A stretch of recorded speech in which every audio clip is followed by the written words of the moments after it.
All right, good morning, everyone.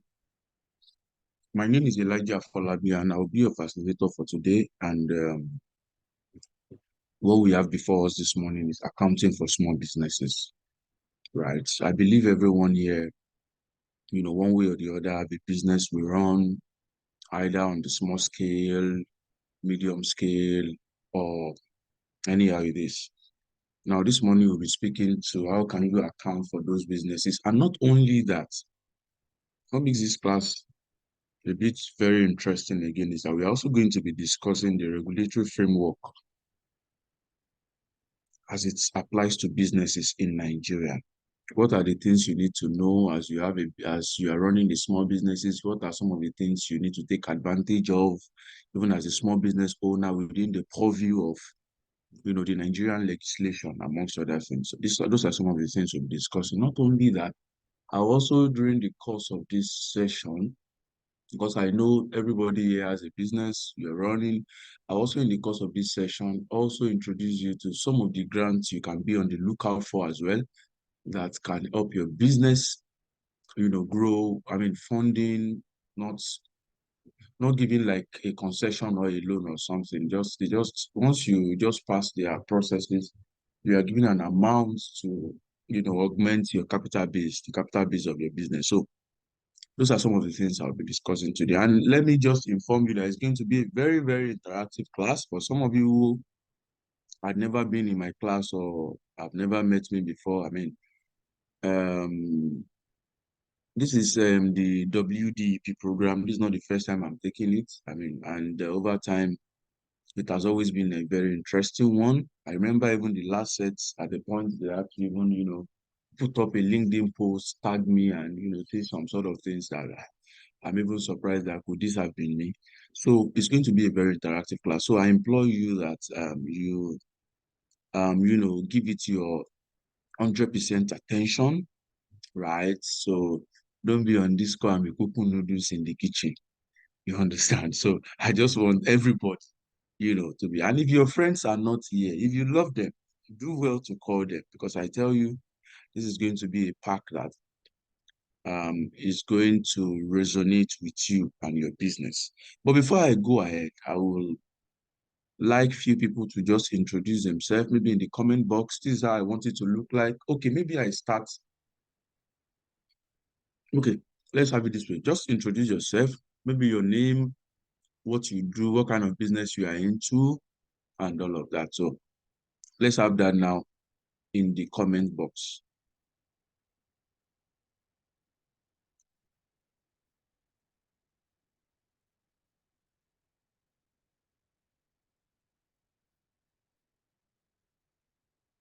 Guys, can you hear me?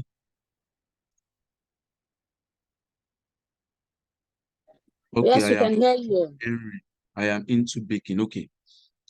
Okay, that's good. Bisola said, good morning. My name is Bisola. I'm a mental health specialist. Oh, that makes sense.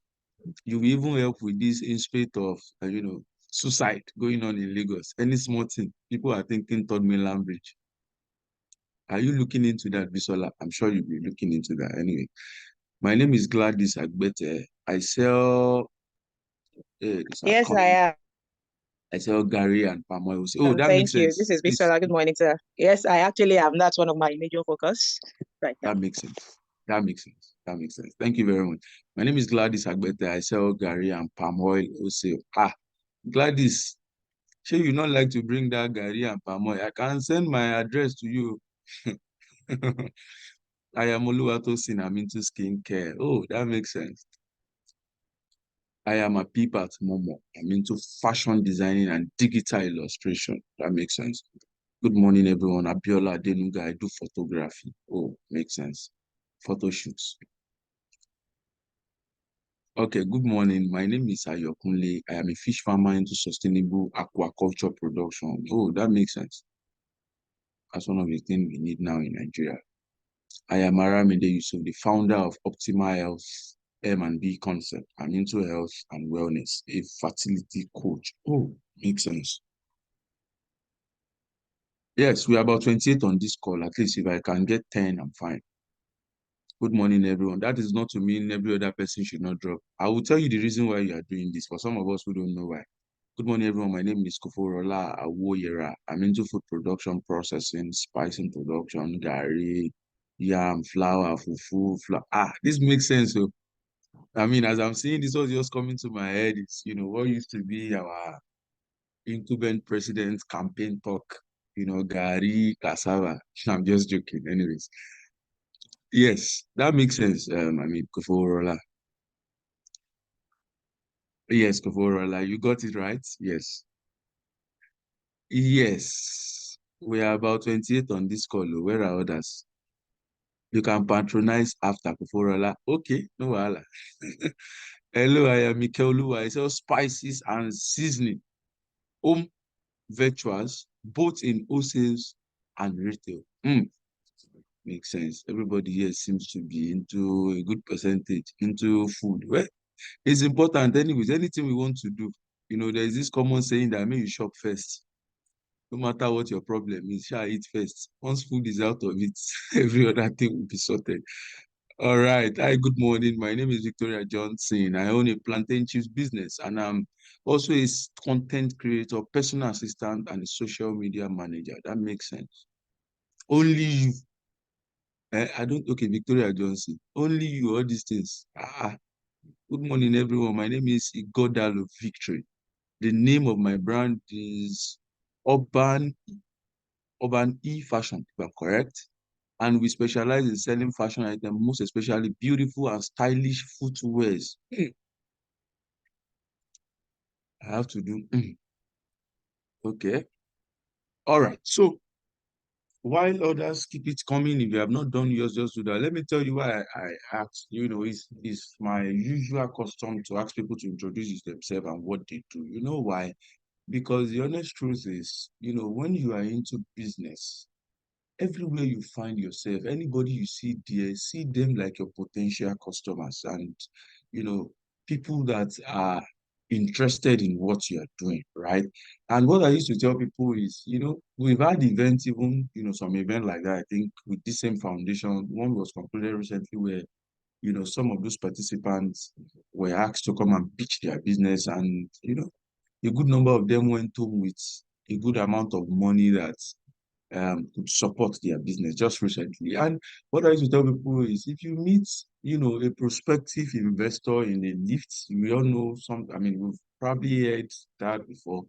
And you are asked to, you just want to introduce yourself and tell the person what you do, maybe maybe from ground floor to fifth floor, just about 2 minutes.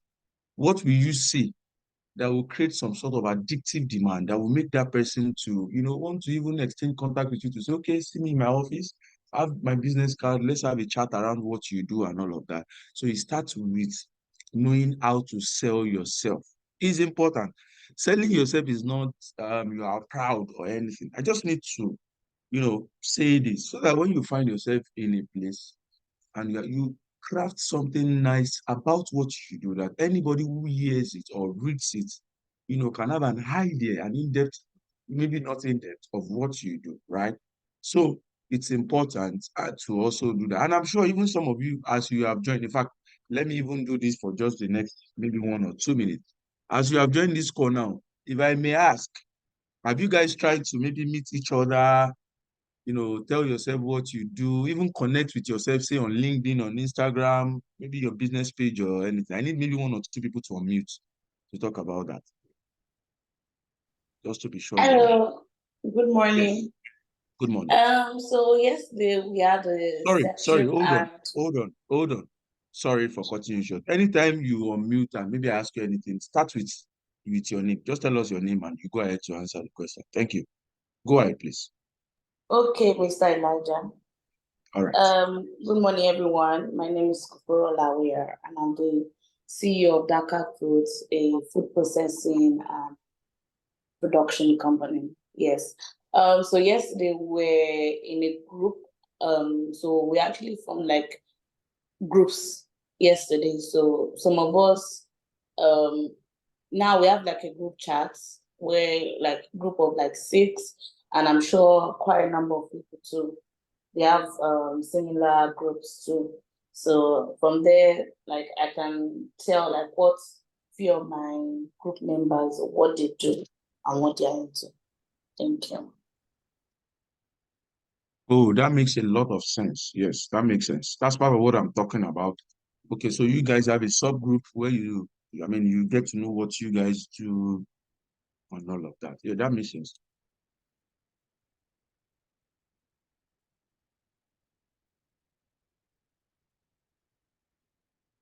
Can you guys hear me? Yes, sir. Yes, we can. Okay. Okay, I Yes, thought yes, we you can. lost me for a moment. So I'm saying that that is important, and that's part of what we preach. And let me also just use this to just maybe kind of advise someone. So you have a subgroup, makes sense.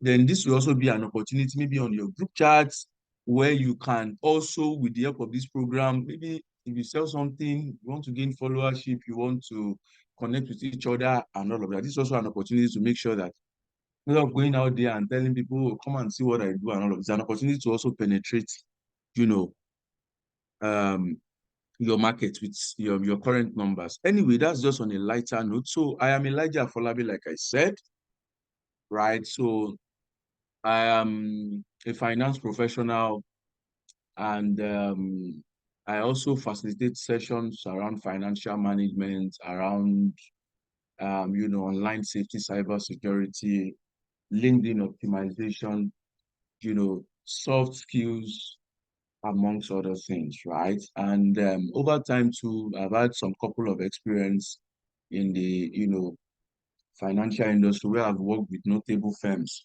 like KPMG Nigeria, like ARM, like StarTimes, WAEC, Institute of Chartered Accountant of Nigeria, Co-Creation Hub, CC Hub, amongst other things. And currently, I'm also working with the UK-based firm where I'm on the finance team, right? So why am I doing this? I also enjoy, facilitating session and, making impact no matter how small. And I've been doing this for some couple of years. And I do this with, several training institutes, in which Next Factory is one of them, right? So that's just a summary of what I do. Yes, but let's get in straight to what we are here to do today. Accounting for small business. So I will start. Like I said, it's going to be a very interactive class. So please, when I summon you to answer anything, put it in the chat box. And if I ask you to unmute, you can also unmute yourself and to speak. Ensure you are here 100%. So let me start with this. What is accounting? What do you understand by accounting? What is accounting? What do you understand by accounting?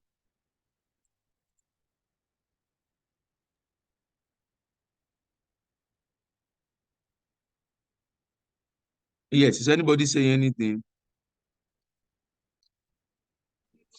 Accounting is Your name, sorry. Okay, I'm sorry. My name is Habibat Momo. Okay. Yeah, accounting is it's a system of putting your financials in order where Okay. you where you are able to it's a it's a way of balancing your finances and to know where your profit and loss is happening and and it's to be able to tell if you are making revenue or not while balancing your financials. Oh, that makes Just sense. a That makes layman. It's a yeah, layman. that makes a lot of Layman sense. I mean, expert. yeah. I mean, that makes a lot of sense. There's no harm in trying, right? Okay. Any other person, or let me put it this way, right? Okay.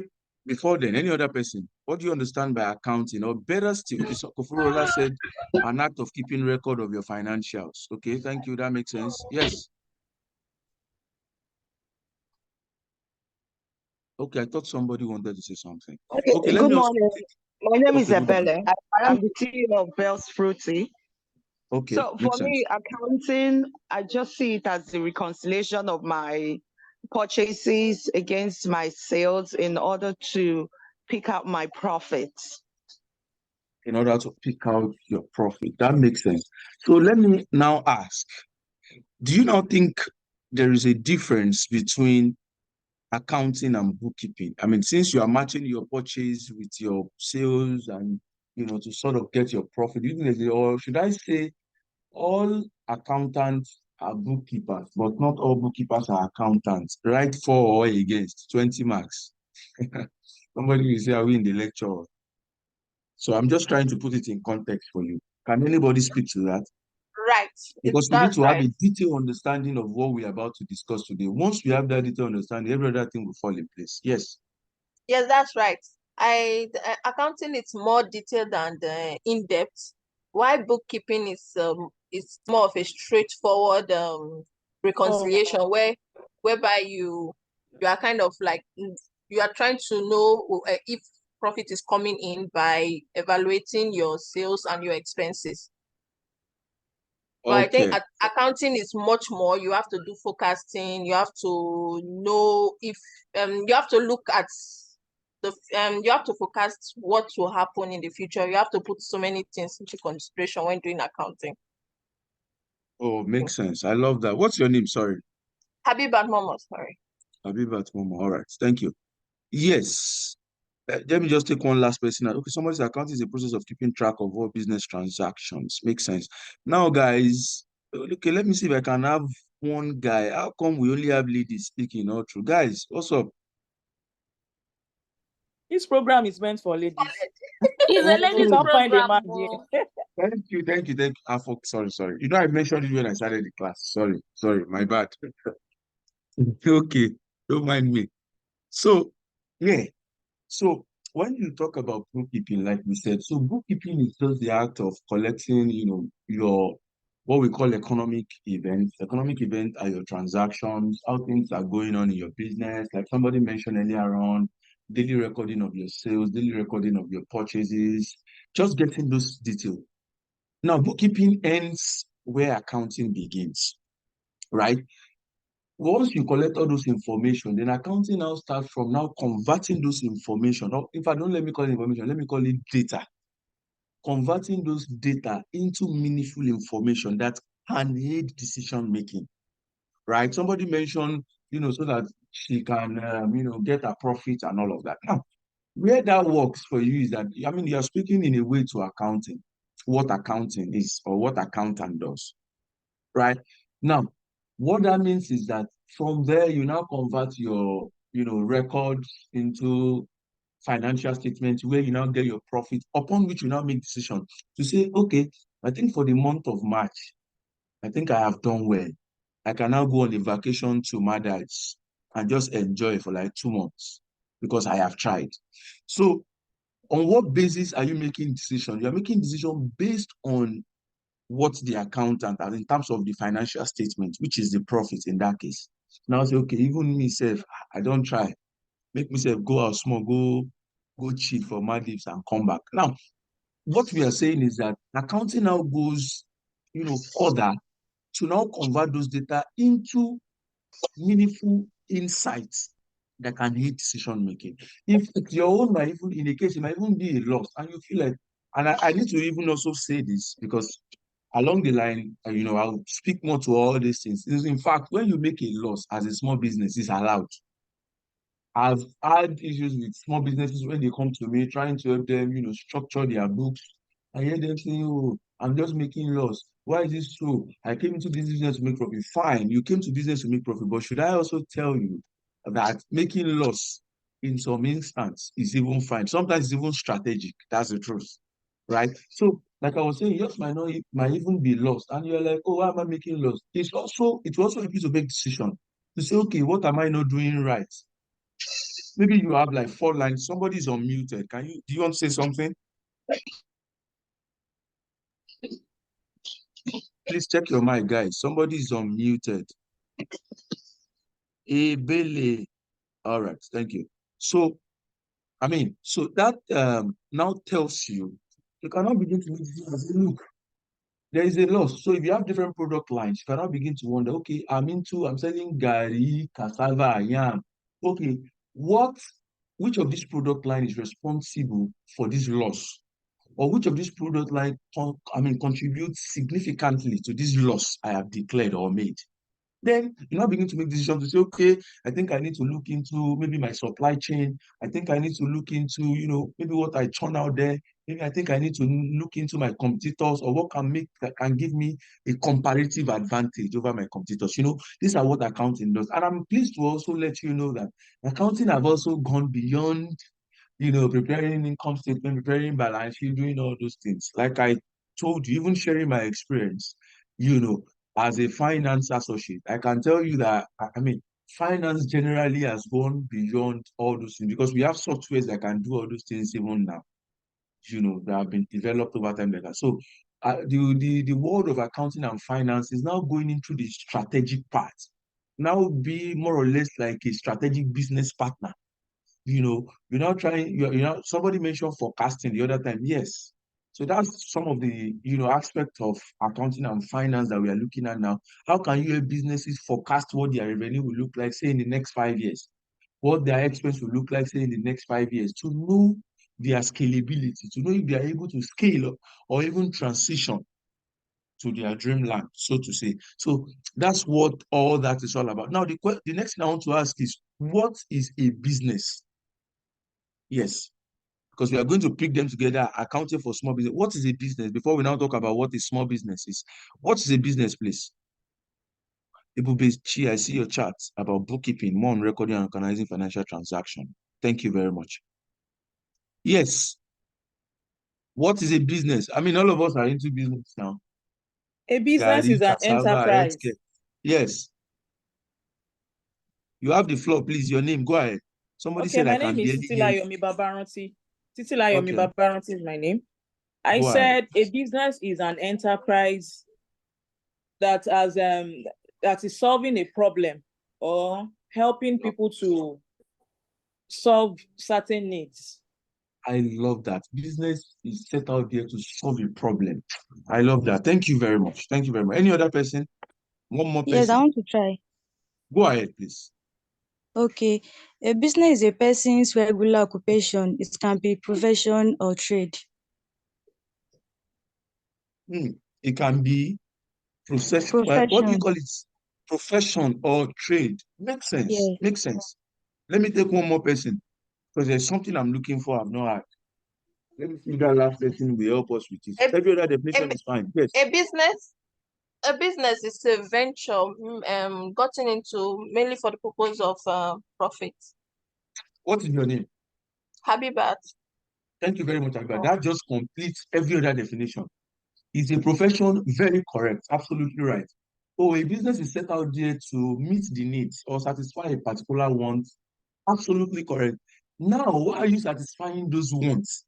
Why are you doing that profession? For the first two speakers, what we are doing it is what Abibat has helped us to complete. You are doing it for the purpose of making profit. Or if you are in a business not to make profits, maybe you can tell me in the chat box to say, no, me, I'm not here to make profit. I just want to,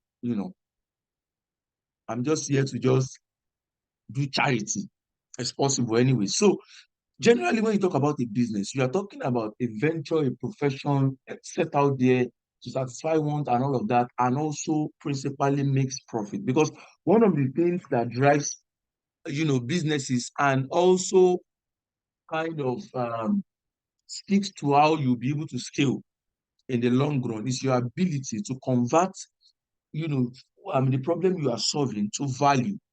In other words, to convert it to profits, right? So a business is out there to make profit. Okay, Olubusayo. Okay, I see that. Business is for profit, operations, or activity. Makes sense. Thank you very much. So a business is out there to make profit. Now, the next question we now want to ask ourselves is, what are now small businesses? So definitely when you now talk about small businesses, you're now talking about maybe an abridged version of a business. Of course, as we go on in this session, I will even let you know what the relevant regulation in Nigeria, hello guys, can you hear me? Yes, you can. Yes, we can. You can hear me? Oh, good, good, good. Yeah. Thank you very much. So I'm trying to say that, so a small business is just like an abridged version of it. And by the time we now go in depth, you now begin to see what Nigerian regulation says about businesses, the classification of business, and even some of the advantage you can, take. So I like to always start my slide with statistics, because numbers are very good when you are, speaking to a subject matter. So there's a study by this man, Kim and Reshman, in 2022, where he said the most obvious risk of not keeping your proper books of record is that a business can lose their most valuable asset or information. This is just speaking to the fact that the reason why we've seen a lot of businesses not scaling through, from maybe when they were small businesses to become a medium scale business to large scale business, is because, please, can you mute yourself? Hey, who is that? Mute yourself. Oh, all right, thank you. Right. So I was saying that, yeah. So please always mute yourself. Host, if you can help us do that, please mute everyone, so that, because once you're mute like that, you distort my thought flow process, right? So please, thank you very much. So I'm saying that what we are talking about here, you risk your most valuable asset. And what's that your most valuable asset? Is information. Because, like I told you earlier on, we don't make decisions just because we want to make decisions. In fact, as a business, you don't want to do that. You don't make decisions just because you want to make decisions, or just because anybody in that line of business are making that decision. You make decisions from the standpoint of someone who is well informed.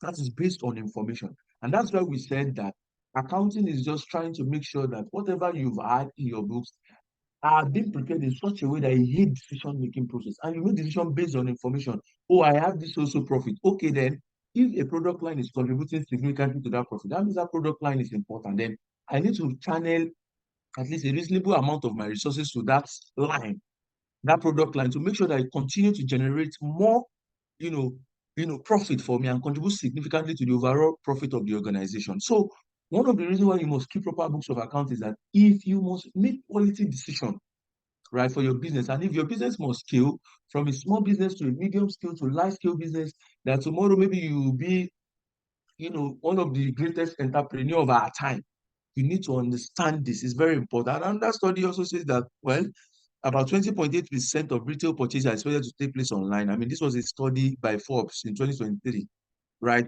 And that will increase. I mean, I don't need to even, say a lot about that, because we know now that a business that does not even have an online presence as we speak is as good as a dead business. Every businesses have, even whether you're a small business or you just started today, one of the things you want to think about is an online presence. Everybody have Instagram page, you have LinkedIn, you have all those things, right? So importantly, let's now dive into other things, the overview. What is business accounting? I mean, we've defined business, we've defined accounting, so we can put everything into perspective. So it's just about making sure that you dish out relevant financial information about your business. You record transactions, you make sure that after you have recorded those transactions, you are able to churn out financial statements, right? Because it's one thing to record, it's another thing, right, to be able to churn out the relevant financial statements, right? It's important. As we go on in the session, I will tell you what a financial statement of, a business looks like. So it's important to understand that. Then we now want to ask ourselves, what are small businesses, right? Now, there is something known as a Company and Allied Matters Act, CAMA 2020. Let me hear you say Company and Allied Matters Act in the chat box. Everyone, that's what we tell me we are following. Company and Allied Matters Act, CAMA 2020. Yes, all eyes on the chat box. Yes, Bisade, thank you. You are following. I can see that. Where are the rest? About 38 persons are on this call. Koforola, yes, CAMA, you are following. Somebody say Company and Ali. No, Company and Allied Matters Act new. Not, but I understand you want to. I'm just being, don't mind me. So CAMA 2020, Kehinde, you are following. Sister Kehinde, you are following. Oluwa Lose Yetunde, yes, you are following. Koforola, I see you. Mary Odogu Alozie, I see you. Uju Henry, Ebele Edoko.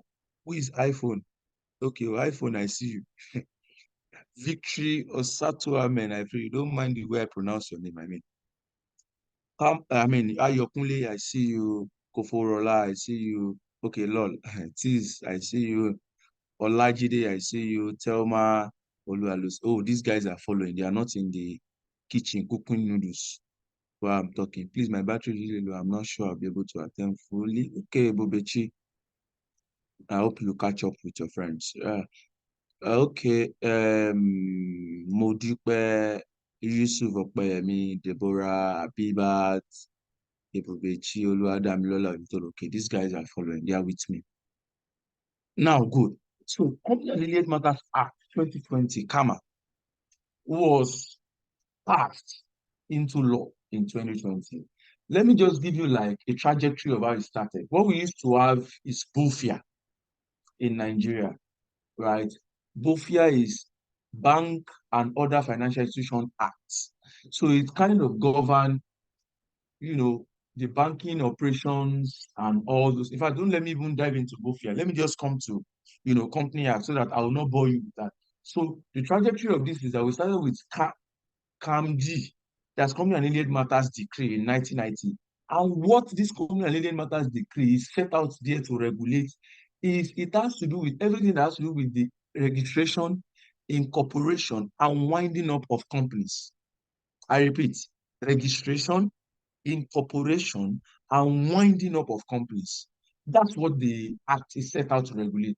And the agency that uses this Act, or that makes sure that this Act is, being followed by all companies or businesses in Nigeria, is the CAC. I know a lot of you have heard about CAC, Company Corporate Affairs Commission, CAC, right? So they are the agency of government who administer this scammer. So it started from Company and Alien Matters Decree 1990. In 2004, it was amended. It became CAMA 2004. Now in 2020, it was now amended. It became CAMA 2020. But why do we have CAMA 2020 in the first place? CAMA 2020 was brought to life or to birth in the first place to kind of make the Nigerian business ecosystem friendly to all investors, to all business owners. Because in 2020, we begin to realize that to be relevant now is beyond going to school, possessing a degree, and all those things, having masters and all of that. We begin to realize that it's not, all those things are not sufficient, and the white collar job are not, in abundance that can, fit into, the magnitude of graduate that our schools and universities are churning out every year. So the need to now, kind of, now have an act that can encourage young entrepreneurs to come on board, right? To, bring up their business idea, set up their own business, and to now have a regulation that will make them breathe. Let me use that word, when they say let the poor breathe. So the regulation is set out there to make sure that small businesses can breathe, right? And that is why you have CAMA 2020. And there's a section of CAMA that now deals with small businesses, right? So CAMA 2020 now defines a small business. Please pay attention to this very, very importantly.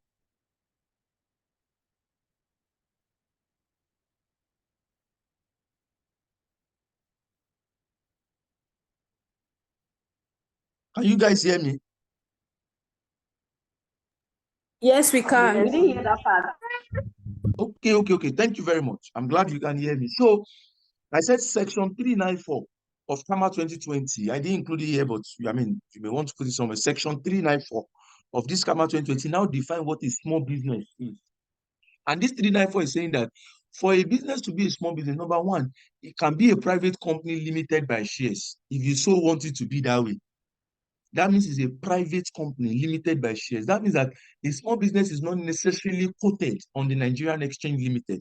That means it's not a company that is necessarily, out there for the public to come and subscribe to its shares. It could be just an association of 2 or 3 people coming together to say, okay, we have a business where we want to make sure that we are, churning out, what do you call it now? Gari, cassava, and all those things, right? It could be 3 of you guys coming together and you are saying, okay, I subscribe to the shares of this company to the tune of maybe 500,000. Another person say, okay, to the tune of 1 million, all of that. So that's a private company and it's limited by shares. That means it's limited by the capital each of you guys, 3 of you had contributed. So that's what CAMA says. Number 2 is that it must have no foreign subsidiary. I need somebody to help me with this. Why do you think CAMA is saying, the small businesses should be such that has no foreign shareholders? Who can tell me? My name is Titilayomi. The reason why it is so is because it is not a limited liability company. It's not a limited liability company. Makes sense. Any other person? Any other person? Why do you think it's so? It's only Titilayomi that is on this call. Are you guys still with me? Okay. Yes, we are. Good, Yes. good, good, good, good, Yes, we good. So are. why do you think he's saying it should have no foreign subsidiary shareholders? Somebody has spoken. Titilayomi has spoken. Any other person? Hello, I'm Uju Henry. Would you go ahead? Okay, why it's foreign shareholders are not accepted? One, it is a private sector. It's just a sole Okay, proprietorship business. So for okay. foreigners to join, it's not a company one. It's a small business.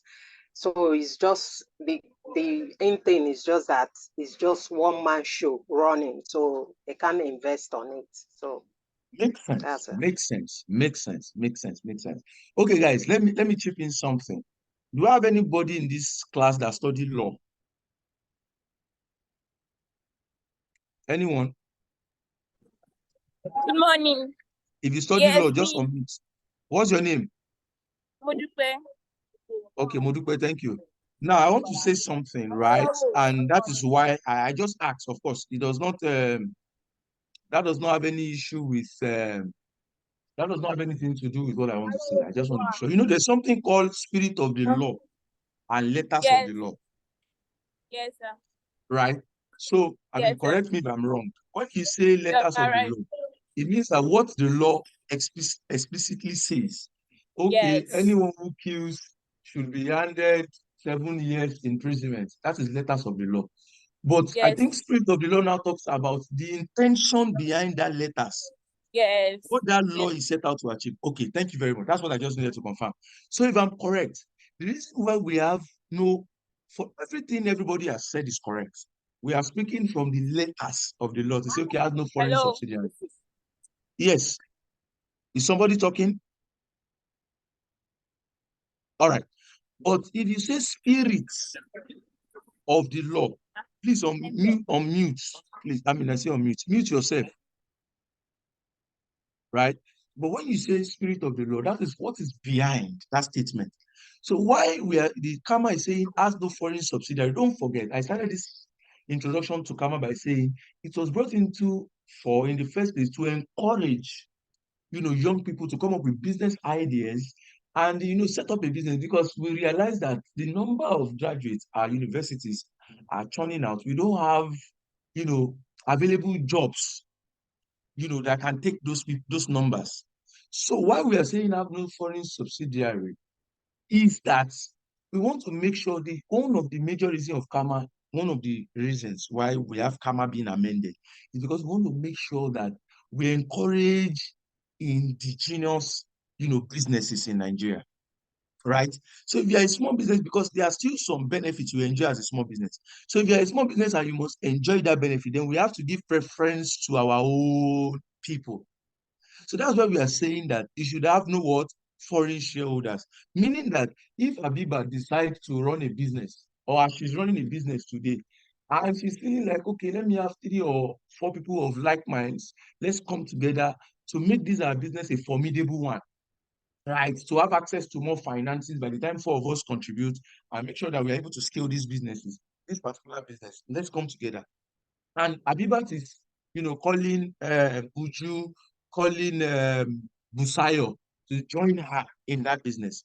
What she's trying to do in that situation is that, I mean, all of you are nationals of Nigeria, for instance, and in that situation, for you to now enjoy some of the benefits that are available for small businesses, then you are fitting into that definition of small businesses within the context of Kama, because 3 of you are not foreigners, you are all Nigerians. Do we now understand that now, guys? So what we are saying we should have no foreign shareholders is to make sure that we encourage our indigenes to come up with businesses, right? Number 3 now says his director hold not less than 51% of his shares. That means the directors will not hold less than 51% of the share. Why are we saying that? The reason is because there is something in accounting we call majority shareholding and minority shareholding. The reason is to make sure that if you're a director in that company, at least when you hold more than 50% of the share, that means you're a majority holder and you are conscious of whatever decision I'm trying to dive in depth now to the strategy part of this, right?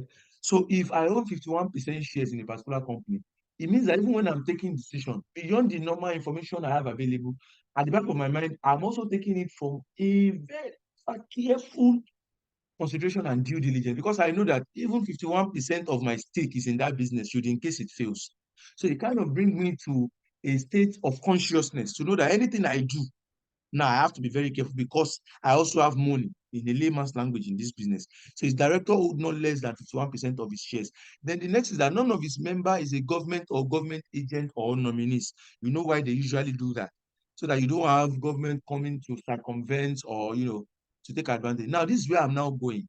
For you to be a small business in Nigeria, it means that you have a turnover of no more than 120 million every year.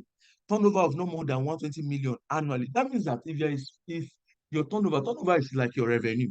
If your revenue in a year is not up to 120 million naira, that means you are a small business. And your net asset in this case looks like your investment, your capital, your equity is not more than 60 million, then you are a small business.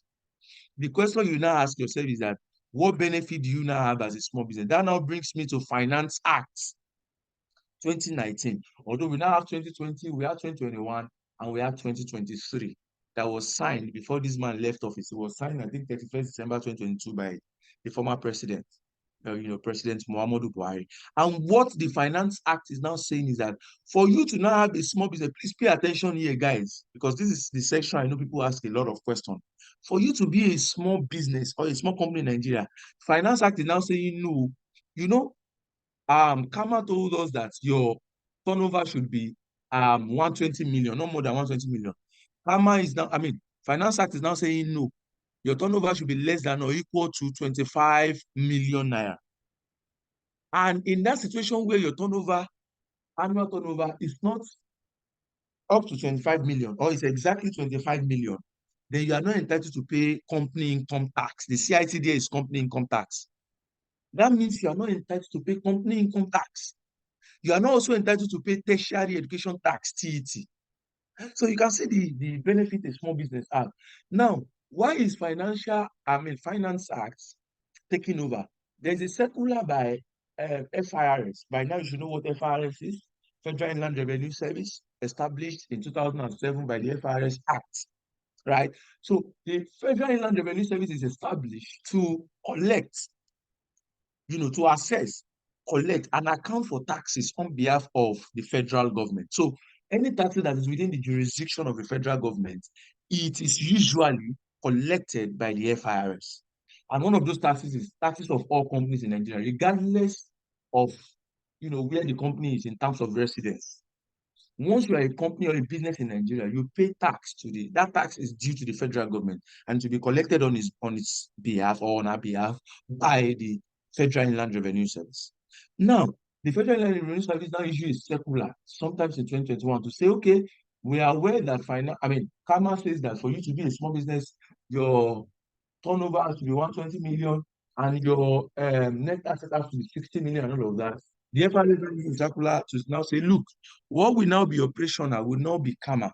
Every other part of Kama is operational, but that section 394 was now amended by Finance Act. So now say that, look, for you to be a small business, your turnover should now be less than or equal to 25 million. Meaning that as you are on this call, if your annual revenue is not up to 25 million, you are not entitled to pay tax. Company income tax to be precise, and tertiary education tax. That is the implication. I want to be sure you are following. If you are following, unmute and say we are following. We are following, sir. We are following, sir. We are following. We're We are following.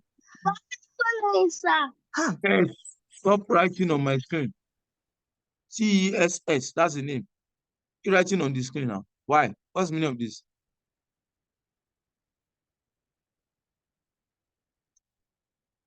All right, guys, I can see that you are all following. Now, before I continue, do you have any question for me? You could come so far. Yes. Good morning, sir. Go ahead, please. All right. For registered business, I know network has been throwing me out. I don't know if maybe if you talk about it. For all just registered name enterprise, what kind of tax are they supposed to pay? I didn't get Ordinarily, that. Please take it again.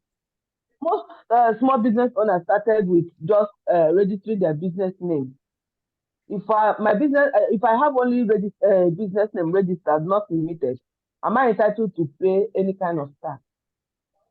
If you have a registered business, right? If I get you correctly, are you Yes, entitled to sir. pay any form of tax? That means your business is registered with CAC, the Corporate Yes, sir. Affairs Commission.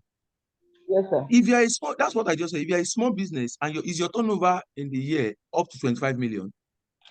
Not yet. If it's not up to 25 million, you are not entitled to pay company income tax and tertiary education tax. But it does not mean you will not file your return with the FIRS. Don't get it twisted. You will file Yes, return with thank the you. FIRS, but your company income tax will be nil, zero, and your tertiary education tax will be nil. It does not mean if what you are doing is vatable. Vatable means that what you are doing is under the supplies that are chargeable to VAT according to the Value Added Tax Act 2004 as amended.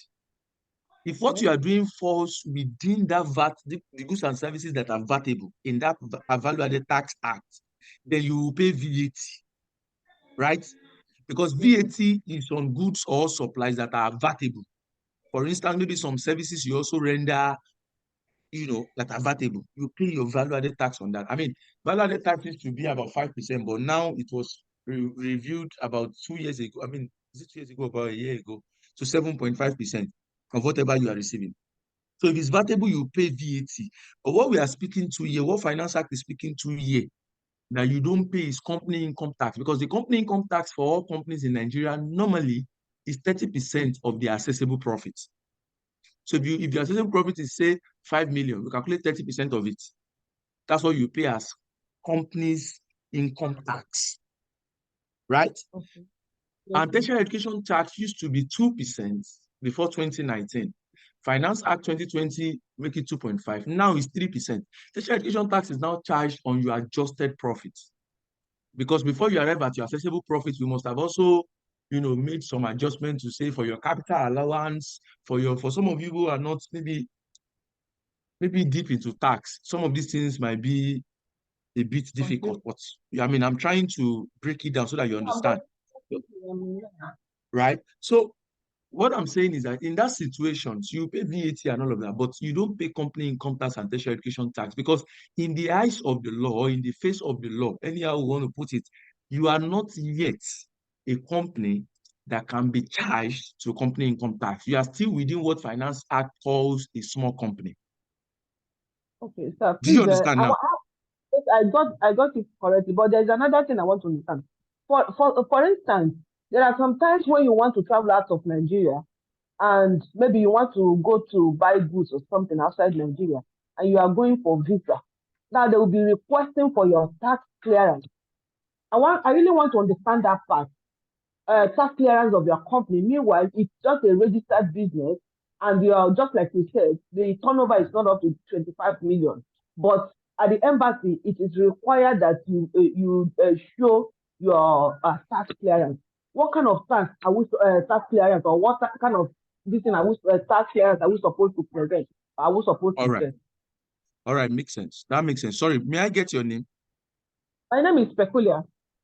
Peculiar. That makes sense. That's a brilliant question. Now, there is something known as the tax clearance certificate, right? Okay. So the tax clearance certificate is supposed to document, if it is for your business, it's supposed to document your accessible profits, if any, your tax liability, if any, and the tax paid. Because sometimes the FRS also give you a window to also maybe pay your tax by installments, depending on the arrangement. Are you with me?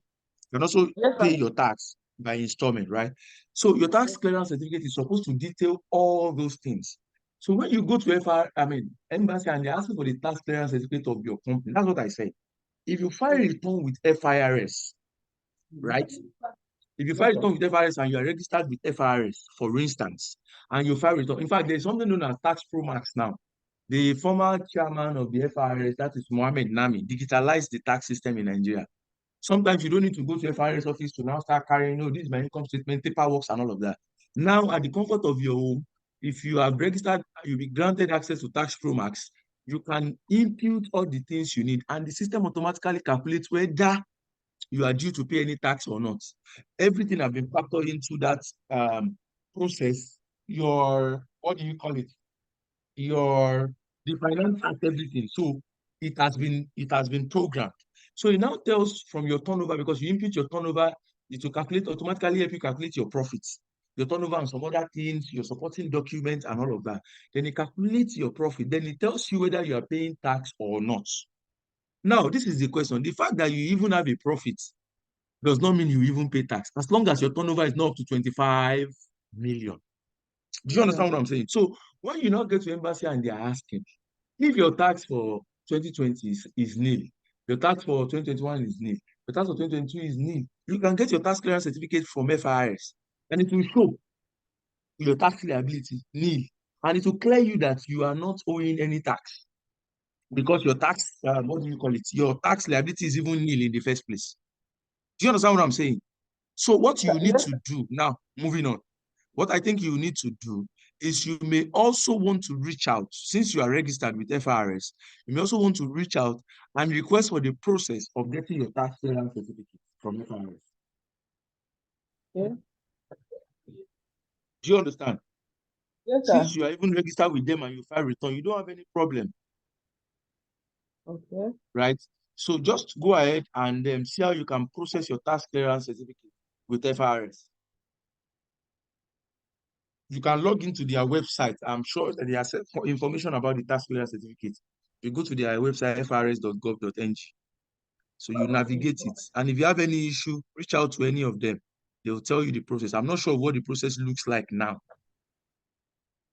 That's why I cannot tell you precisely. Before, it used to be when you are registering immediately, you can also ask for your TCC, get your TIN, tax identification number, and all those things. But I don't know what so the best thing is you can visit the website of FRS, to get more information about that.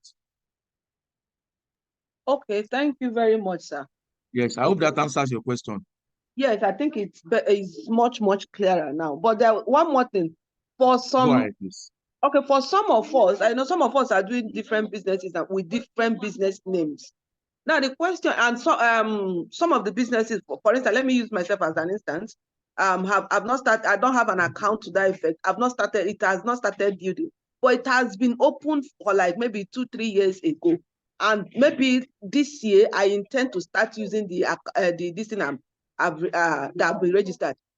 Am I also supposed to? I don't know, because somebody was telling me that as long as it has been registered for the past 2-3 years, that you are supposed to be filing your return or something. But this account, this business has been registered, but no transaction has been made yet, and I intend to use it up 2 or 3 few years after. Is there any tax, that I'm supposed to pay in case if I want to use that same business, to do something? I don't know if my question is clear. Absolutely, absolutely. Thank you for that question. So if I get you correctly, you're saying that your business has not really been active, but you don't think you need to maybe file return or anything. If I get you correctly, right? Yes, sir. This is the straight answer. It has been registered, but it has not been active. I haven't used it for anything. Yes, got it. Straight to the point. In that situation, whether there is an activity going on within the business or not, you are mandated to file returns. Maybe I should kind of explain what it means to file returns. I think that's where the challenge is. Filing returns means that for a business like you, filing return means that you submit to the FIRS through the Tax Pro Max now, your income statements. Even though your income is zero, file the return. Income, zero. What do you call it? Expense, zero. That's filing. That's what filing return means. You file your what do you call it? You file your oh, help me. You file your income statement, yes, to show your profit. You file your statement of financial position. That's like your balance sheet to show what your asset looks like, your asset, your liability, and your capital, right? You also now file, there's also a form you fill as well to cover the period. And if there are VAT too that you have been charged, right, or that you have collected, you also file those returns. That's filing return. So filing return is not synonymous to paying tax. It's not synonymous to even owing FIRS. But filing return shows that that's what the law says. It shows that you are doing what is required of. And should I even tell you the truth is that all these things are punishable. There are penalties for it if you don't file returns. I don't have that schedule now, but I know that the penalty varies from the financial penalties anyway. It's only one of the grievous tax offense that I know that will result in imprisonment of, I think, 3 years is when tax officials maybe come to your properties and they are trying to get some information and you go physical with them or inflict on them bodily injuries. That one I know that. But every other penalties are financial penalties to the best of what I know now. Best of my knowledge, or what my memory can serve me now. So they are so all those things have penalties. So I will advise you, whether or not your business is active or not, file returns. Right? And I just helped you, confirm now. To get your TCC, you can go to the FRS website, tcc.frs.gov.ng. Yeah. Okay. Since you have an account, you log in, you can request for your tax clearance certificate. All right. I hope Thank that you so I hope that helps. Yes, sir. It's very clear. Thank you so much. So I All right. have a question. I Good have a lot of morning. things in the chat Sorry, box. So where please. will I start from? Good Sorry, please, House morning. of God. House of God, I know you want to talk. I don't know if you want to talk about what Peculiar just said, but I wanted to talk on something Peculiar just said so I don't forget. Please. Okay, it's not on what she said. Just say. So I want to speak on what she just said. That's why I want you to just allow me, please. Go ahead. Sorry, Mr. Elijah. I'm Habibat Momo. Because as regarding what Peculiar said, I want to be sure because I think I'm also in the same how will I say in the same boat. I registered my business last year and that is with CAC, and I also registered with FIRS to get my TIN. Makes sense. So yes, but I've not been active. I think it's this year I'm now deciding to launch my business. So does that mean I would have been writing, that is what you just said now, since the day I registered, I would have been giving them the update, an update? Yes, Is that correct? like I said, yes. Filing returns in most cases, works in most cases every year, for instance, for your income statement, your statement of financial position, and all of that, right? It's not something that you do almost every time. It works, every year, but I think it's only value-added tax that you have to file the return every 21 days into the next month, every 21st of every month. Yes, if I'm correct. Okay, Right? all I right. think it's only VAT you have to do that. But like your income statement is to be done annually. But I mean, I don't think it's too late now. Just Okay. what all your whatever looks like, your income statement looks like. Of course, they will ask you for supporting documents too, if there is any, right? No, if there is any, there is no Okay. issues, right? Yes. Okay. Then you file the returns and all of that. There's no issue, but it's important that whether your business is active or not. I mean, there are even a lot of businesses that have names that you guys are aware of, but are not always active as we think. But they still file returns. It's important. Tax regulatory is one of those very, very funny things that you don't want to play with. It's only in Nigeria that we don't really take it serious. For instance, now, like I've been opportune to work for companies even outside the source of Nigeria. For instance, if you know how serious HMRC is in charge of collection of tax in the UK, just like FRS in Nigeria. Those guys don't play with their tax, and you would not. I mean, maybe because about 90%, over 90% of UK's revenue is from tax. So the process is so beefed up that you cannot even afford not to file returns. Immediately, you don't even do that. You start getting follow-ups and all of that. So what I'm trying to say here is that it's important that whether your business is active or not, that you file returns. I hope that answers your question. Hello, sir. All right. I hope that answers your question. Hello, sir. Sorry, I don't know. I just want to Yes, offer sir. an Thank you. explanation, the same that was given to me, pertaining to what they've been saying. So what the person explained to me is that, you know, for your accounts, there are some accounts that, irrespective of whether you used it or not, there's something called account maintenance charge. Yes. So that was the same explanation the person offered to me when I tried to like understand. The person said for accounts, irrespective of if you used it, you are debited. So that was how she was able to explain this filing returns. That is the means of telling the CAC that, okay, well, thank you for keeping my company name, or like, please, I'm trying to service to renew it for the next year. That was the explanation that was given to me. It gave me a bit of understanding about it. I don't know if this would help out. That you pay what? I'm trying to understand. You mentioned bank charges, Yes, maintenance, and you link it. you I'm know, trying to understand what you're saying. for banks, there are some Yes. accounts that whether or not a transaction was carried out Yes, for that please. particular month, there is a Yes. fixed amount you pay, which is called account maintenance charge. Okay, that's bank charges. Yes, go ahead.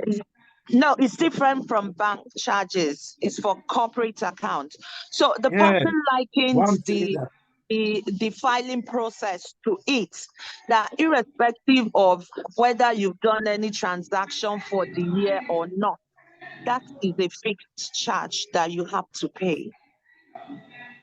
Okay. Yes. Yes. Yes. Go ahead. I mean, what you are speaking to um is another conversation on its own. When I say Uh, bank charges, whether yeah, no, that now was the interpretation given to me by the person for me to understand. yes, I got it. I'm just trying to also maybe help you understand further, right? So I Okay. said that when you say maintenance fee in accounting and finance, we term everything as bank charges. Whether it's maintenance fee, whether it's VAT on transfers, whether it's electronic money transfer levy when you make transfers, everything is categorized as bank charges. That's like the broad name. Do you understand? So that's why I mentioned that. Now, of course, there are some accounts, even some savings accounts, some as bad as that's in Nigeria, some savings accounts, even when you don't do anything, you see things like card maintenance fee and all of that. So I think what the person is trying to tell you is that the fact that your account is dormant, to let you understand that saying that your account is dormant is only, I don't know how to say it now, it's only tenable to you. That, oh, my account is dormant. It's only, I mean, I don't know how best to explain this. You are just saying that to yourself. In the eyes of FRS, it's not tenable for you not to file a return. That's what it's trying to tell you. And in the eyes of your bank, your bankers, it's not tenable. That's why they still charge you, account maintenance charge. That's what the person is trying to tell you. I propose the person is trying to tell you why you need to also file returns regardless. Because even your bank will continue to Yes, charge you whether or not you use yes, that account. So the same thing for yes. FRS. You are only saying your account is dormant in your own definition. So FRS is not. As long as your business is registered and you have not gone to file for winding up of your company, because you can also file to say, okay, I want to wind up this company with CAC. The same way you went to register, you can go back to file. Say, I want to wind up this company. I'm no longer interested in having this company or having it in this business name and all. So as long as you have not gone to do that, in the eyes of the law, your business is still in existence. So that's what the person is trying to explain to you. He's using bank charges to explain to you, just like a bank will still charge you whether or not you use an account. The same way, FRS still see you, or the law. Let me now make it contextual now. The law, in the eyes of the law, you are still a business. You are just Yes. saying you are dormant because you have not had, maybe you've not maybe been involved in active production and distribution of goods to earn money and all of that. So everything is just trying to tell us that we need to file our returns regardless. Is that okay? Hello, sir. Please, I want to add one or two things. Would you, Henry? Please go ahead. Would you, Henry? Please, you have the floor. Yes. I'm trying to go back to what the person asked, because when I registered my business as an enterprise, I did not do anything with the business for some time because I was not filing. When I went to FIRS, finally, I want to start up my business after like 1 year.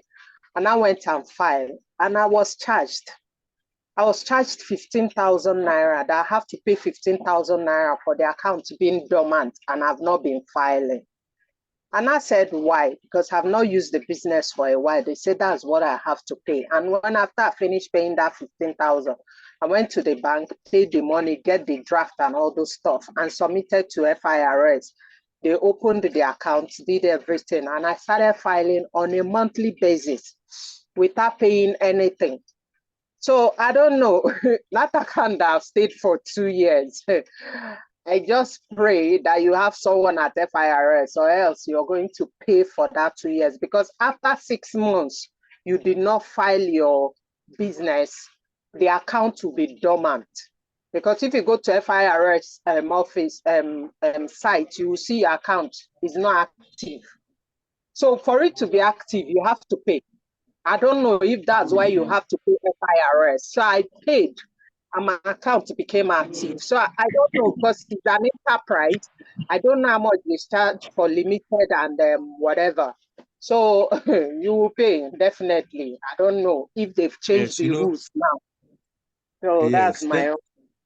Thank you very much for that. I mean, it makes a lot of sense. That's what we're saying, that look, all these things have penalties for not filing. I mentioned it.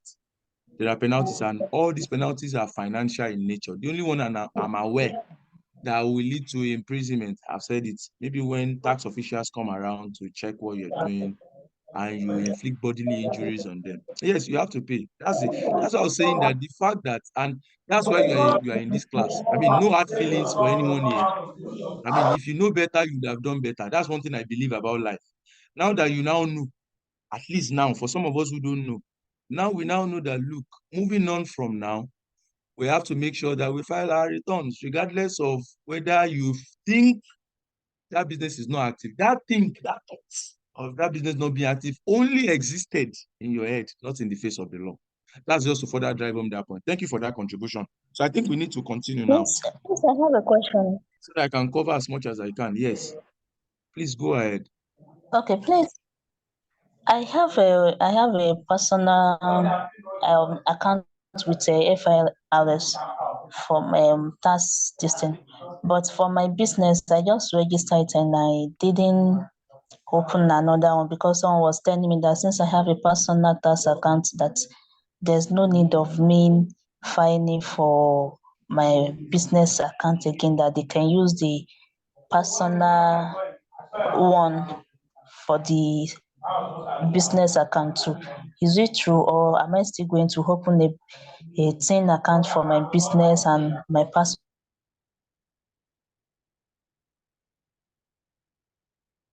Oh, I think I lost you. Yeah, but part, business apart? yeah. I mean, I get you now. Yeah, if you are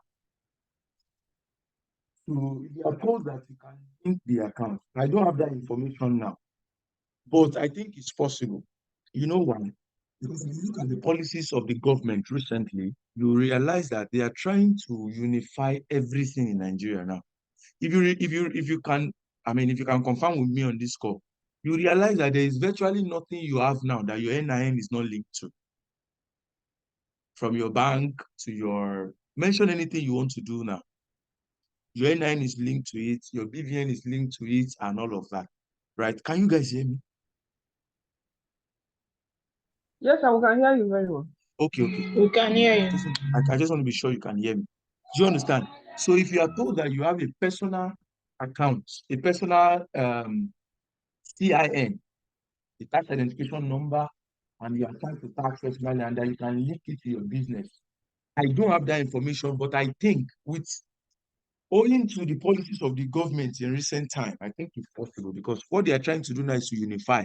You also recall that one of the reasons why we have bank verification number now is that even when you have 15 accounts, at the input of that your 10 digits bank verification number, it will bring out everything. So the government is trying to now work, FRS is trying to synergize, work with other sister agencies Even now, I mean, I was reading sometimes, was this about last year, that you cannot even write ordinary WAEC without NIN. You see children, 15 years, even 14 years, running to NIN office to go and do NIN. Do you understand? So if I try to see it from that angle, I think it's possible. But however, I will advise that you reach out to an FRS official via the website. Everything is now easy. I mean, kudos to the former FRS boss. Everything is kind of digitalized now. There is virtually nothing you want to do you cannot do on the FRS website. Only for some extreme cases you have to be in the office physically. I hope that answers your question. Yes, thank you. Yes. So guys, Good morning, Mr. Folabi. Good morning, sir. Another question. Good morning, Please. Ma. Yeah, my name is Abosede Banjo. Okay. From your explanation, you said a small business is exempted from paying company income tax and tertiary education tax. Absolutely. Is there any other form of tax, like value-added tax, that a small company has to pay? Yes, I mentioned it. If you are into, what do you call it? If you are into vatable goods, according to the VAT Act of 2004 as amended, if what you are doing is a vatable goods and service, then you pay 7.5 or whatever, as VAT to the government, and you file that return. I mentioned it earlier, 21st day of the next month to the FRS. If it's for your company, it goes to the FRS. Yes, I mentioned it. All right. Thank you, sir.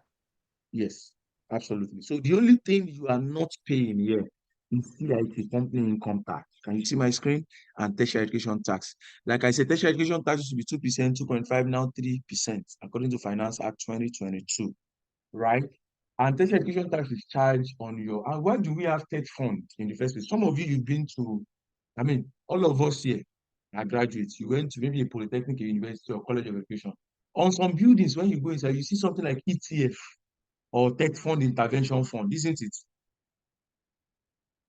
There's some building, especially if you graduated from a federal government or state university. Yes, especially the sciences. Good. Thank you for that.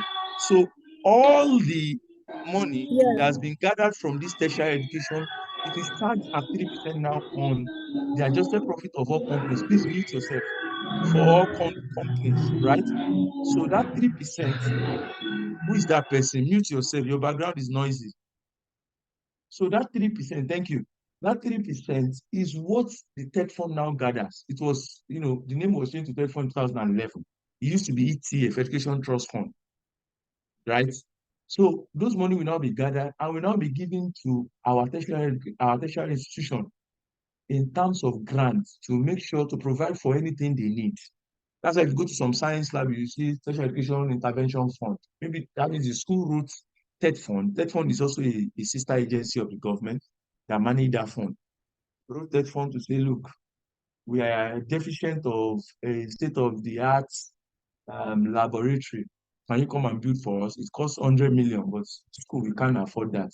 So once the TED fund they are in tune with whatever they said and they check, they saw that they truly need it, now give them 85% of the fund from this tax that all companies are paying.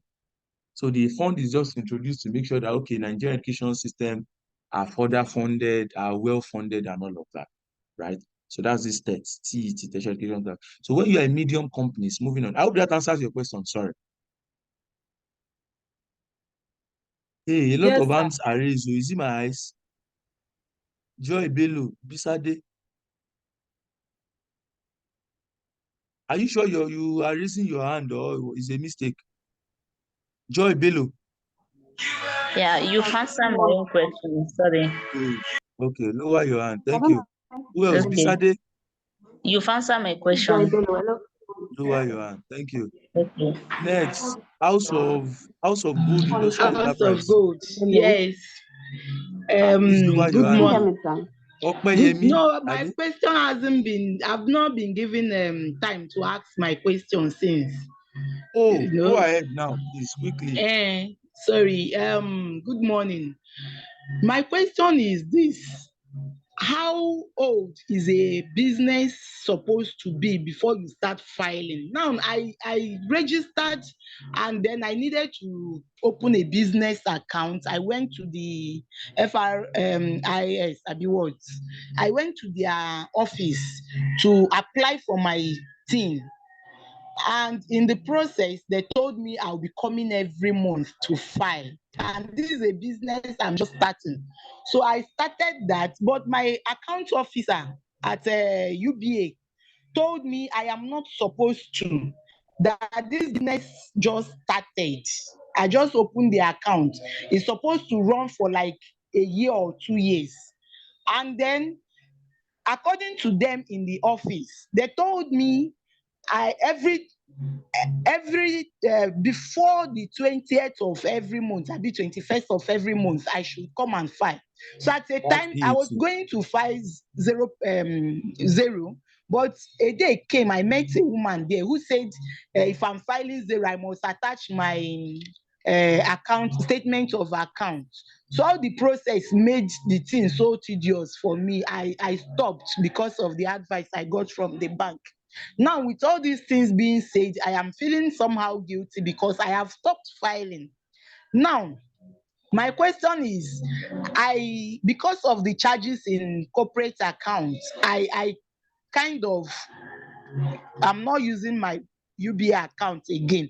I now moved it. I have a money point account I'm using. I'm doing POS also as part of my business. Now, all the money is in every transaction, business transaction, is now going into that money point account.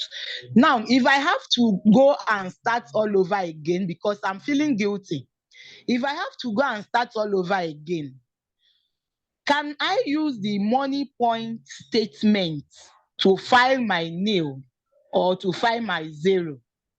Or do I need to use the main bank business account, even though it has been dormant? No business is going on there. And each time I have to request for my account statement, I'll have to write with my company letterhead to request that. The whole process is just it was just so tedious. All of those things discouraged me.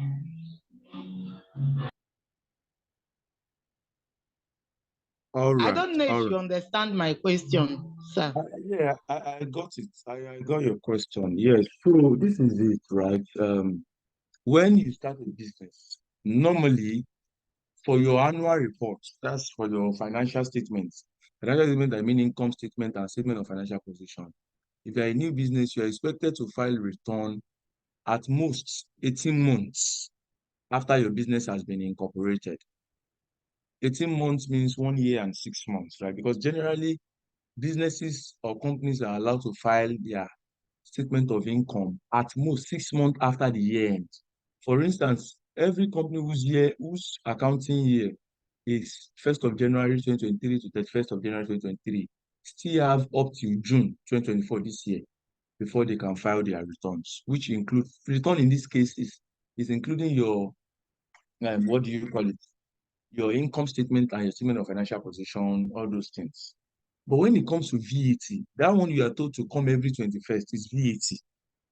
You file returns of your VAT to the FRS, right? Are you with me? But I don't know when Yes, you sir. went there that you are asked to come physically. Now all these things can be done online with the Tax Pro Max. Are you with me? Yes, sir. I don't know when you went there. Maybe it was before the Tax Pro Max was introduced. I don't know. But everything I now can think now it be. was I think it was when that thing was introduced, because the man was trying to help me activate it, and then the woman said, why will I be coming to 50 every month, that I should go and get my statement of account. That's in Festac, their office at Festac. Before I could get Access Bank around there, the whole process was so annoying.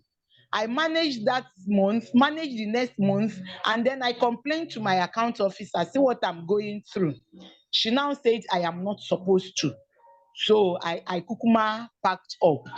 So that tax promax stuff was no longer activated for me. I couldn't reach the man, and I did not even bother about it again. That was what happened. Now, So moving I on, this don't is know what I if think you can do.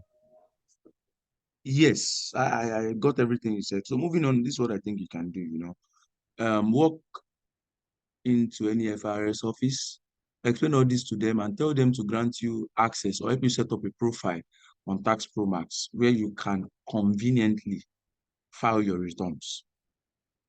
I think that's what we work at this point. Do you understand? Okay, I'm with you.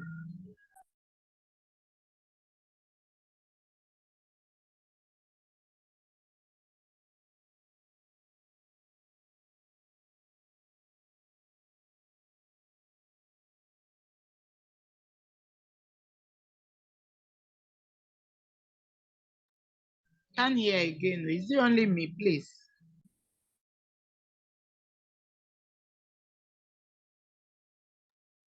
Same here. Oh. No sound, no volume.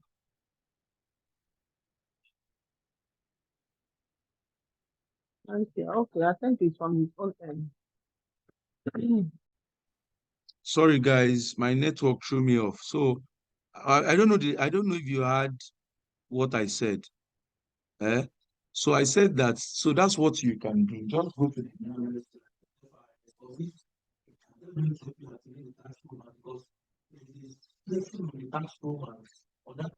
Where you can attach your bank statement and all of that, instead of going through the stress of going from one bank to the other. Do you understand now? I didn't get that point. Okay, I said that walk into any FRS office close to you, request access to the Tax Pro Max platform. Okay. That you want to be filing your returns via the Tax Pro Max, because it's not easy for you to be coming physically to any FRS office. That you want to file your return there. Everything you need on Tax Pro Max is there. But the one you have been told to attach your bank statement, you go and print and attach. That is a long thing. On Tax Pro Max, you have, just like the way you want to send an email and you want to include an attachment. On Tax Pro Max, you have a section where you can click and upload your bank statement from your computer, and they will see it. Do you understand? Rather than moving Yes. up and down and all of that, it's not as difficult as that to pay tax. Yes, it's okay. Particularly But the can I advent of use money points at this POS account, since that's where all transactions go? as long as it does not matter. As long as It that has is the my bank business account name. that has your business name. Exactly. Okay, it's fine. Yes, that's Thank you what so works. much, sir. All right, no wahala. Thank you. All right, guys.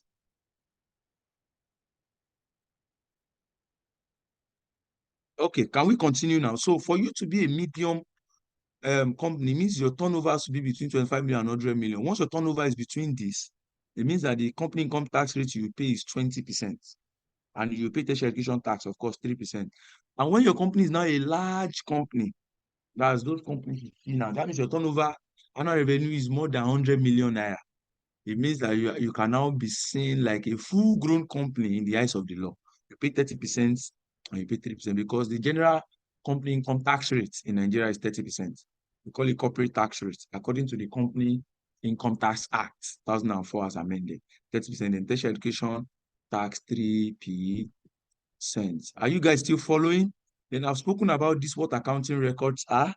They are often important for audit, for compliance check, and other business-related necessities. So what we are saying is that you need to keep proper books of accounts to make sure that even when it's time for audits, when auditors come to audit your business, it could be financial audit, it could be tax audit. Tax auditors too can also come to your business from FRS to see what you are doing. So if you don't keep proper books of account, it will be obvious, right? So you need to keep proper book of account to be able to scale through audits, some compliance check, and other business-related necessities. So basic bookkeeping terms that you need to know. Number one is assets. You know what asset is, right? So when you talk about asset generally speaks to anything the business own, especially for a long period of time, right? And from which you expect the business to, kind of generate their revenue from. So if you buy a vehicle to distribute, it's an asset, and you recognize it in your statement of financial position. The accounting standard that speaks to that is IAS 16, International Accounting Standard number 16, property, plants, and equipment, right? And your asset could be a current asset, a non-current asset, that's the one that lasts for more than 1 year, like your furniture, your vehicle, and your current assets, like your bank balance, the money you have as cash, your stock, the monetary value of your stock, those are current assets. Then you have liability. Liability is any obligation in terms of debts that you are owed to any other party. It could be in terms of bank loan, in terms of the fact that you bought goods, purchases on credit, which we term as payables in accounts. So when you are anybody you are owing outside the business, they fall under your liability. And don't forget, in your statement of financial position, your asset plus your liability plus your equity, which I'll still talk about. Sorry, your assets will be equal to your liability plus your equity, which I'll still talk about. So your income is all the money you receive as a result of engaging in economic activities. All the money you receive from what you sell as a revenue, from every other sources, makes up your income.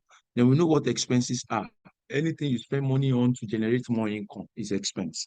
Now, it is worthy of note here that if you incur any expense that is not for the purpose, in taxation, we call it WREN. Let me put it in the chat box. WREN.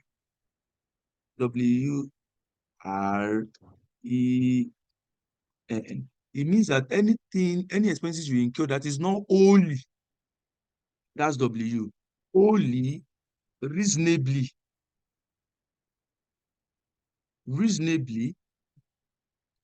exclusively, and necessarily for the business will not be assumed, or the tax authority will never agree with you that you are supposed to, subtract that expense from your income. So you must be able to prove. That's why they usually ask that you attach supporting documents. You must be able to prove that the rent of that place, that rent you are deducting from your income, is actually a rent.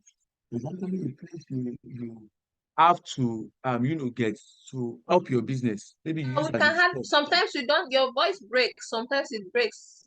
We hardly hear you sometimes. Okay. Is that general? Can anyone also confirm that my voice is breaking? Yes, sir. It could be network for your own end. Okay. Yes, it does. Oh. But it's better now, right? Yes, sir, it's I better, said, but is maybe it okay now? Yes, it's very okay. better. But when you continue, it will kind of fade. Okay. All right, no problem. I think it could be the network, Nigerian factor.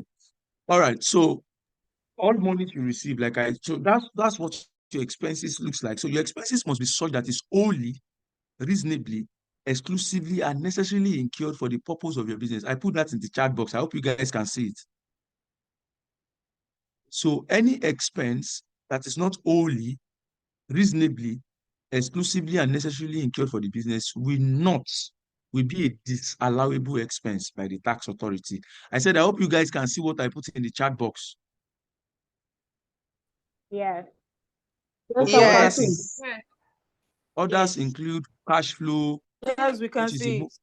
which is the movement of money in and out of the company, your cash flow. Yes. So that's IAS 7, International Accounting Standard 7. So that only signifies how money comes in and goes out of your business. Although you have that documented in your bank statement, but there's also a statement of account called cash flow statement that you're supposed to prepare, which is supposed to be divided into your financing activity, your investing activities, and your operating activities, right? Which now tells us the total amount of money that has gone out of the business, actual cash now, and the one that you have received so far. Then the next one is account payable. I've explained that earlier on. Any amount of money you are owing to external party constitutes your account payable. Then your revenue. There's a slight difference between revenue and income.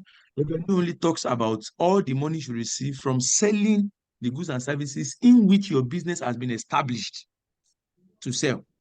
That's your revenue. But income now goes a further, it now goes a step ahead or further of revenue. Income now constitutes both your revenue and every other sources that constitutes inflows into your business. So that is your income. So that's the basic difference between income and revenue. It's just a thin line. Then account receivable are everybody, individuals owing you. I said account payable are those people that you are owing, and you have to pay them. That's why we call it account payables. You have to pay them. You are owing them. While account receivable are those your customers that are owing you, that they are obligated. In fact, you have the right to receive those monies from them. So that's the difference. Then moving on, basic accounting terms that you need to know.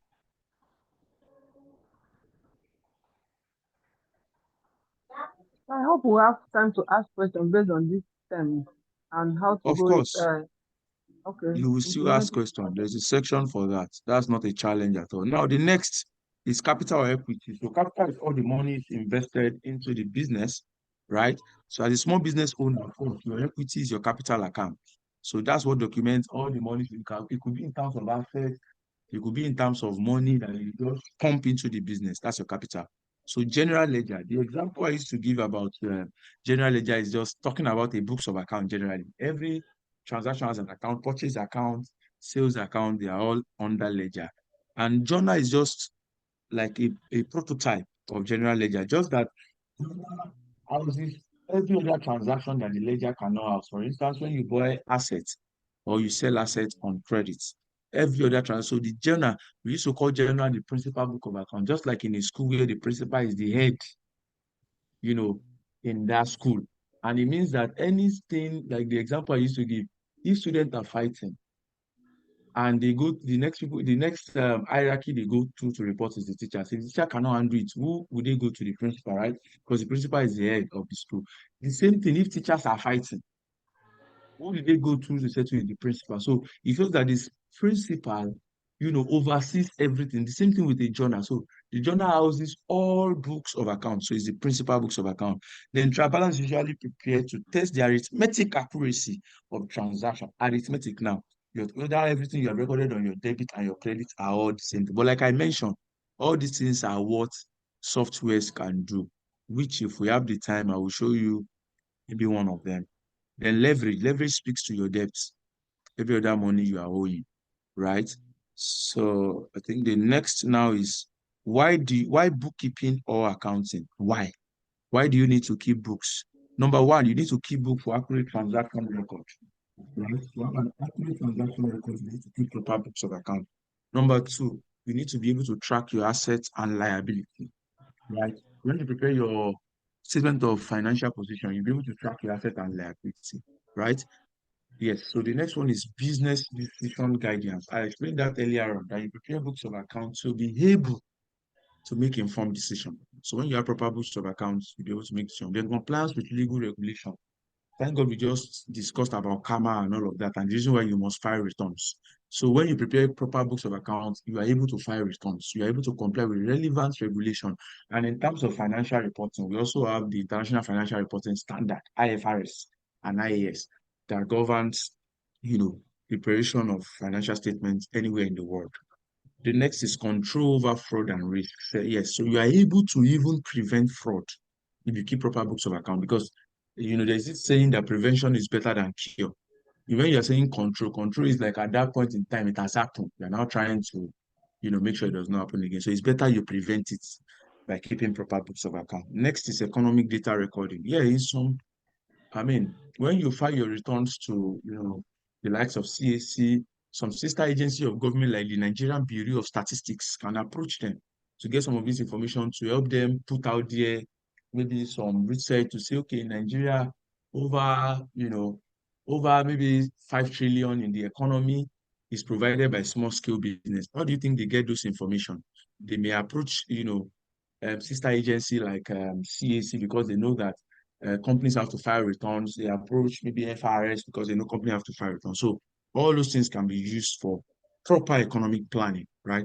Then financial budgeting and planning. Yes, when you know what your current state is, then you can now project. You can now make projections to say if my revenue this year is 20,000 and the way I'm making serious advertisements out there, I think you should be able to increase my revenue by say 20% next year. That's what you also want to. It helps you to do. Then it gives you information for financing as well. So you have information, for instance, if you want to get loan from banks, For instance, one of the things they will ask you as a business is your books of account. They want to see whether your books of account is fat enough to be able to, so that you'll be able to repay their loan and all of that. So it's important for financing. We also want to seek for financing from the grant I said I will be introducing you to as well. They ask for your books of account. So you cannot afford not to have proper books of accounts kept by your business. The next is management of cash flow. Yes, when you prepare cash flow statements, you're able to see what comes in and what goes out, and you prepare them adequately. And you can be able to manage to say, oh, I think I'm at a time where I don't have much cash coming in. Then let me make sure I manage to be able to meet up with my short-term debt obligations, right? Then the next is management of the next is tax preparation and filing. I've also mentioned that. Yes, I think the last thing I'll talk about before we go on break, because we are going to go on break by 10:55. Yes, in 2 minutes time, and the break will be for about 30 minutes. Then we'll come back, or say 11. Then the break will be for about 30 minutes. Then we'll come back to continue, because there are still few things I need to show you how to use software to keep proper books of account, at least as you are starting up as a small business, even when you don't have maybe enough cash to get people, professionals to help you do that. So you can still be able to do something. I'll just show you briefly as well. So the users of financial reporting, you know this already. Your owners want to see what you're doing. Your management, your employees want to see what you are doing to know whether they should wait or not, whether you'll be able to pay their salaries or not. Although some companies are very conservative, especially when you're a small company, you are not obligated by law to publish your financial statement. So you are good. Tax authority like FRS, lenders like bank, governments, agencies like CAC, we mentioned that, trade unions, yes. Once they have access, they can now say, oh, let's call all our member, Luta Continua. Let's now push for a higher wage. This company is making much more profit, so they should be able to pay us more and all of that. Suppliers, customers, public, other interested parties, among others. So, guys, I hope you can hear me. Yes, I can hear you very well. All right. So we'll Yes, go sir. on a Yes. short. We'll go on a break now for 30 minutes. We converge back by 11:30. So from there, we'll continue. If you have your question, write them down. And by 11:30, after 11:30 in the next, maybe 1 hour after then, we'll be done, or less than an hour. So guys, have a fruitful break. See you by 11:30. Bye for now. All right. Bye. Thank you.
Yes. Yes. All right, thank you very much. So let's continue from where we stopped. So the next thing is source No, I documents, can't like hear. I mentioned. We had a discussion around when somebody was talking about um, what do you call it? About bank statements being attached to VAT and all those things. Do you understand? Yes, yes. Yes, we do, sir.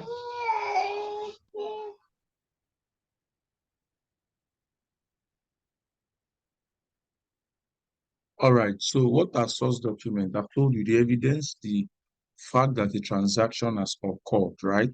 One of the reasons why you go to FRS, the lady that asked a question the other time, and you are asked that, look, attach your bank statement. Your bank statement there is a source document to verify whatever claim you have, right? Are you with me? Whatever statement, that bank statement you have to evidence that, oh, you've made this payment, you've made. So source documents are just a group of documents that evidences that a transaction has occurred, right? What evidences that you have made payment to a client or you have received payment from a client will be the receipts. If the receipt is not there, what then evidences that you've paid someone, for instance? So receipts will now be a trace for that. For instance, in accounting, there's something we call audit trail. When I had some experience some time ago in an audit firm, that's KPMG, for instance. I mean, when we go out for audit, one of the things we look at is the receipts, right?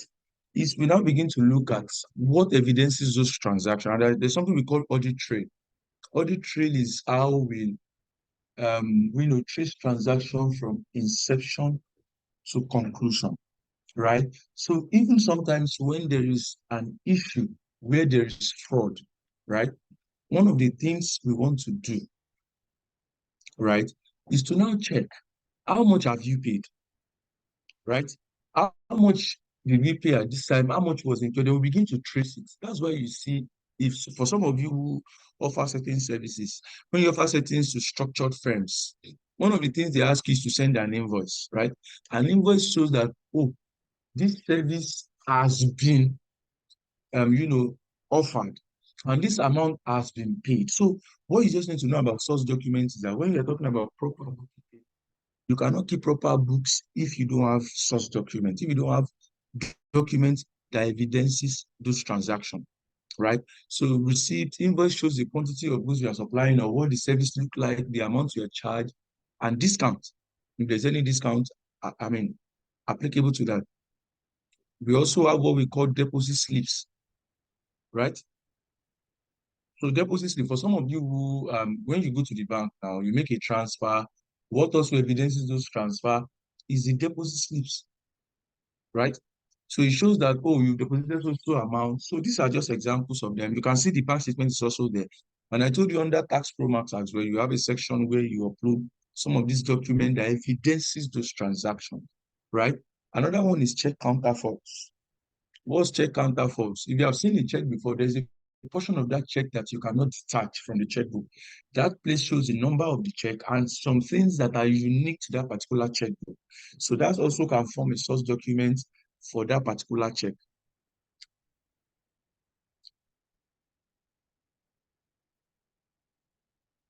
Then the next is payroll report. Can you guys hear me? Yes. Yes, we can. Yes. All right. Yes, we Thank you can. very much.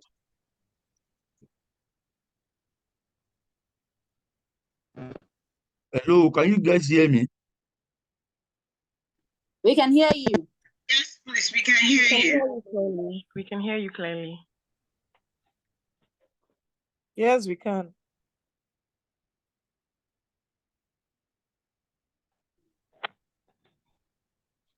We can't. Hello. If you are We still can talking, hear we you. cannot hear you again.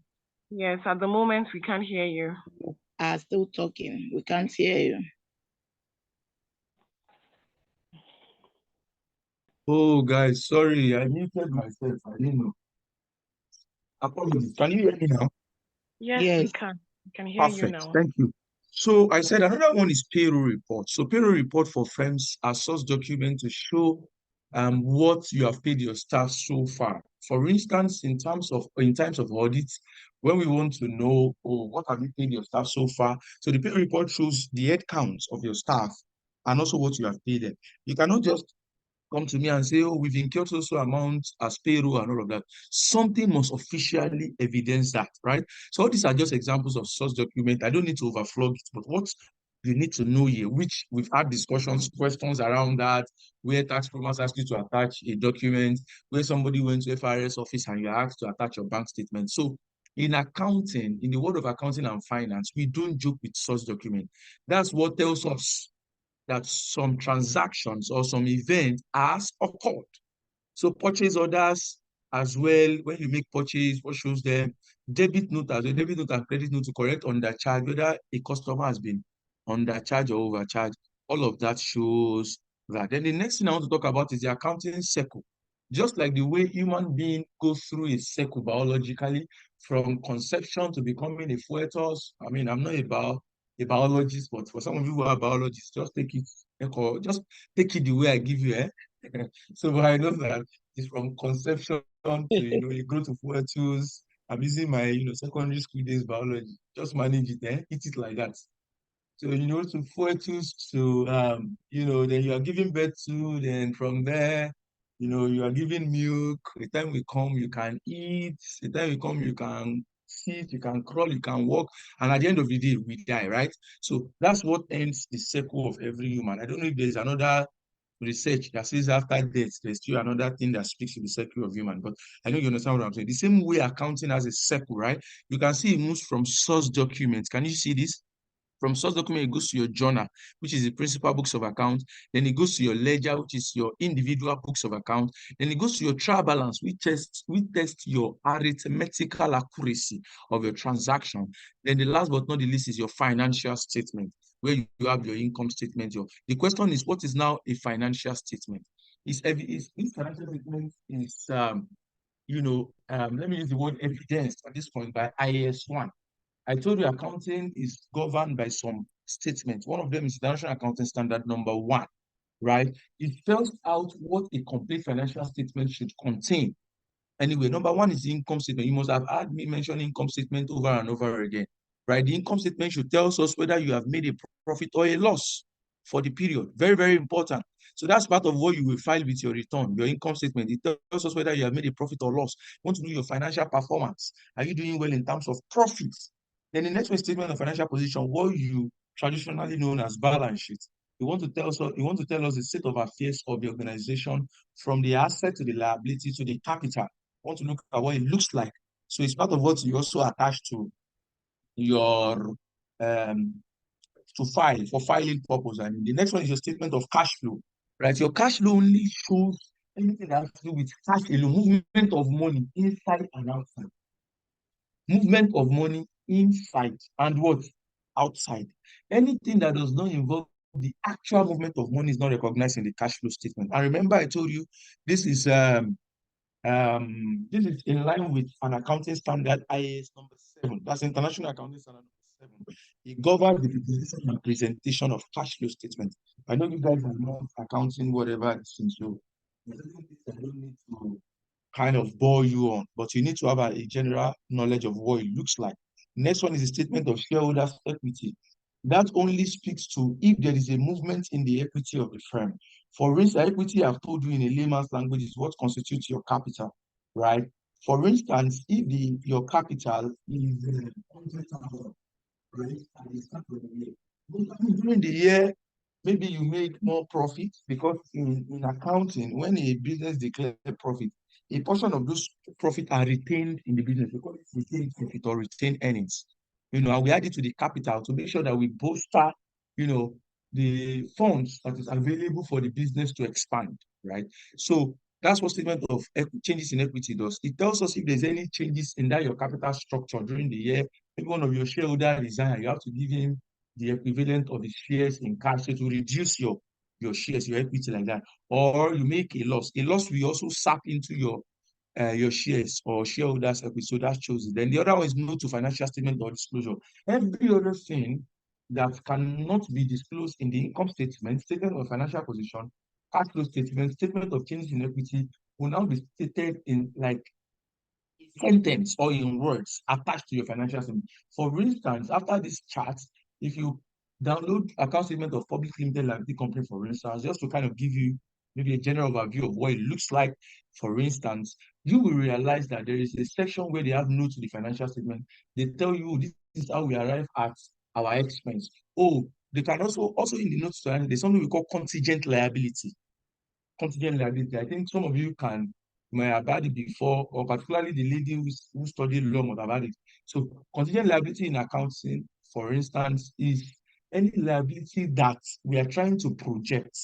We have not seen the actual occurrence, but we are projecting it that, look, the way this particular event is going, it might result in a loss to us. For instance, let me assume we are selling Coke and somebody just, put a post out there that while drinking Coke, he found a cockroach inside. Just like the issue with this Erisco Foods and this Chioma Okoli, or what's her name, right? Some of you know that story. We have been following what's going on, right? So, the person comes out to say, oh, look, this is what happened. In contingent liability in accounting, governed by AS number 38, we are also obligated to disclose it in the financial statement. You know why? They cannot say, okay, we have a lawsuit with so X and X, X and X. And we feel like this lawsuit, there's a probability that we lose this case. And if we lose this case, it might affect our brand or it might affect our customer base, which will now translate into a sharp decline in our revenue. Because once your reputation is affected out there, or your brand out there, people are having a second thought about your branding. You can be sure that they can move from your brand to your competitor, amongst other things, right? So those are some of the things. Note to financial statement disclosure. So you're going concern too, whether there is something happening and there is a threat to your continuity in that business. We call it going concern status in accounting. So that being said, this is now a class discussion where I need everybody on board at this point. Profitability versus liquidity. Do you think they are the same thing? If yes, why? If no, why? Which do you think is better? Or are both equally good for a company, to be operating at these two levels? You can see all the questions I asked now. Profitability versus liquidity. Are they the same thing? Yes. If yes, why? If no, why? Then for a company, do you think one is more preferable to the other, or is the company supposed to have two of them operational at the same level? Now, class discussion. I need maybe two people to unmute and share their thoughts with me. And I need almost everybody to go to the chat box and tell me their thoughts. Okay, Yes, good afternoon. My name is Oluwakemi. Oluwakemi, you have the floor. All right, thank you, Mr. Elijah. Thank you for the class so far.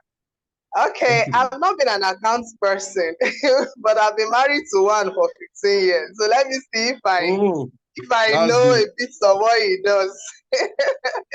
All right. Okay. I know that when you say liquid, it means cash. For example, when someone says, I'm not liquid for now, that means I don't have cash at hand. So when you talk about liquidity, it means that my own understanding from my layman point of view, liquidity talks about cash flow. There is money coming in, going out in the business. The business is making money, okay? Profitability is that after we have deducted all expenses, do we still have a margin? Do we still have anything left? Are we making profits? Is our business profitable? So for me, as a business person, both are important. It's important for me that money is coming in, and it is also important that there is profit. If there is no money coming in, we can't even talk about making profits or not. And then we need to, that's where what you've been talking about earlier is very important, record keeping and all that, so that we are not just carried away by the fact that, oh, money is coming in hundreds and thousands and millions. Are we actually making profit? By the time we have deducted every expense, do we have enough to sustain this this business and all that? I think that's how I understand it. Thank you. All right, Oluwakemi, thank you very much. Yes. Even though All right. you claim that you're a layman, but I can even see that that man has taught you a lot of things. Yeah, that's why it's supposed to be. Hey, I'm a good On a student. lighter note, when they say accounting, just on a lighter note, to just spice up the class a bit, guys, so that we don't look too serious. When they say accounting is the only profession that you practice on earth and in heaven, I mean, they have a reason now. Some people will say God created us. At the end of the day, we go there to go and give accounts. You tell God about your asset. Your asset is what God has given you, your skills, your resources, your intelligence. Go and tell him, how did you use it? And while using it, what are the liabilities you incurred? Were you able to make good those liabilities before you left? And, they will tell you accounting is the only course or the only field recognized by God. That's just on a lighter note before some other people here will go and sue me and say, what are you saying, this man? But Oluwakemi, what I'm trying to say in essence is that you've done justice to that question. I mean, that's applaudable. Yeah, Abia Ezekiel, Thank Naomi, you. you I'm want to say a good something? student. Yes, thank you very Yes, much. sir. Good afternoon, sir. Okay. Good afternoon, So Naomi. yes, sir. So basically, liquidity is like the cash flow or intake or the ability of an organization to be able to get to a financial level of obligation without losing or having negative impact on the price. So in other words, it means that liquidity is actually the transactions, the cash flow, the ability to sustain a company. And so in one way, we can say that liquidity is allowing profitability, yes, because if we can effectively practice liquidity, it simply means that the price is not affected and will definitely make profit. So that's like a true way to compare liquidity and profitability. So we cannot say they are the same, but we can say that liquidity enhances profitability and profitability is a outcome of liquidity. So that's basically what I understand.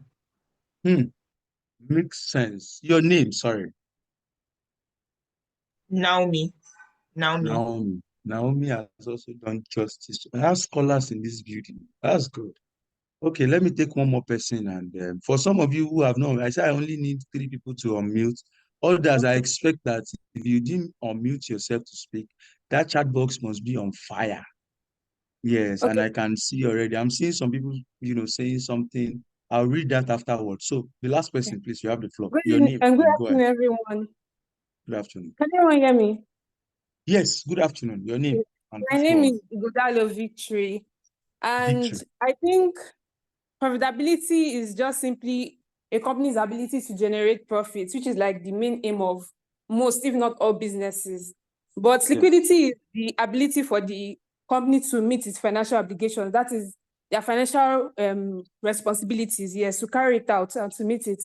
So I feel like in the short term, profitability is very necessary. Yes, all companies or all businesses must be able to meet their financial obligations, but in the long term, all companies Liquidity want in to the make short term? profit. Yes.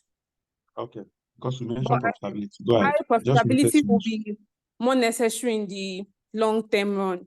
That's what I feel.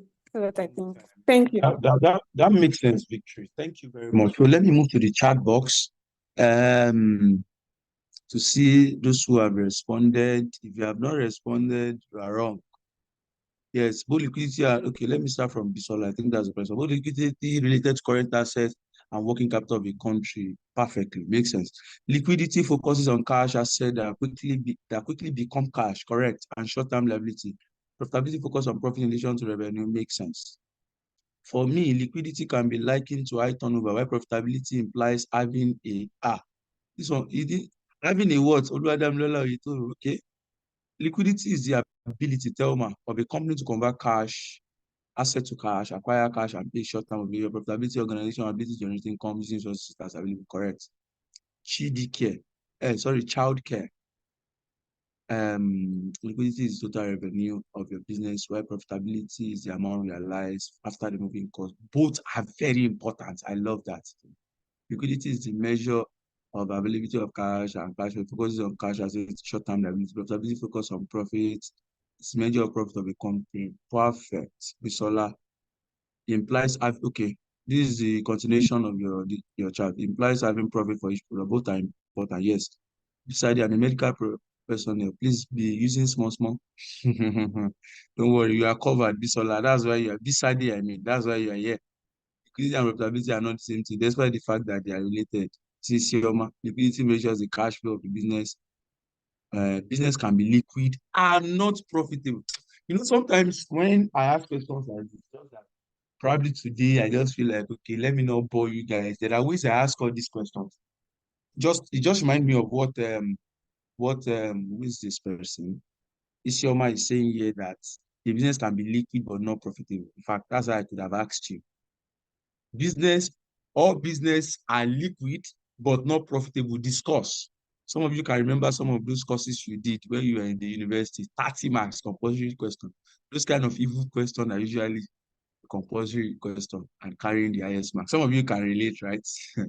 The profitable business is one that has income in excess of expenses. Liquidity has to do with cash flow. Yeah, so I used to love those questions in the university. Who is that person? Oluwakemi. I used to love such questions. You love those kind of questions. Yes. That makes sense. Okay, my name is Kudera. Liquidity enhances profitability because he has. I'm not sure I can read everything here. It's a lot, but I mean, I'm happy that you guys are engaging this and you are learning one. So just to buttress on what all of you have said, though, you have said everything. Even me like this, there's nothing I want to say. You have said everything, Shabo.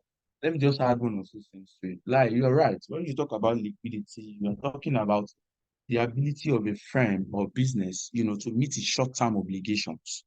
And for you to be able to meet your short-term obligation, it means that you must have cash readily available to meet them, right?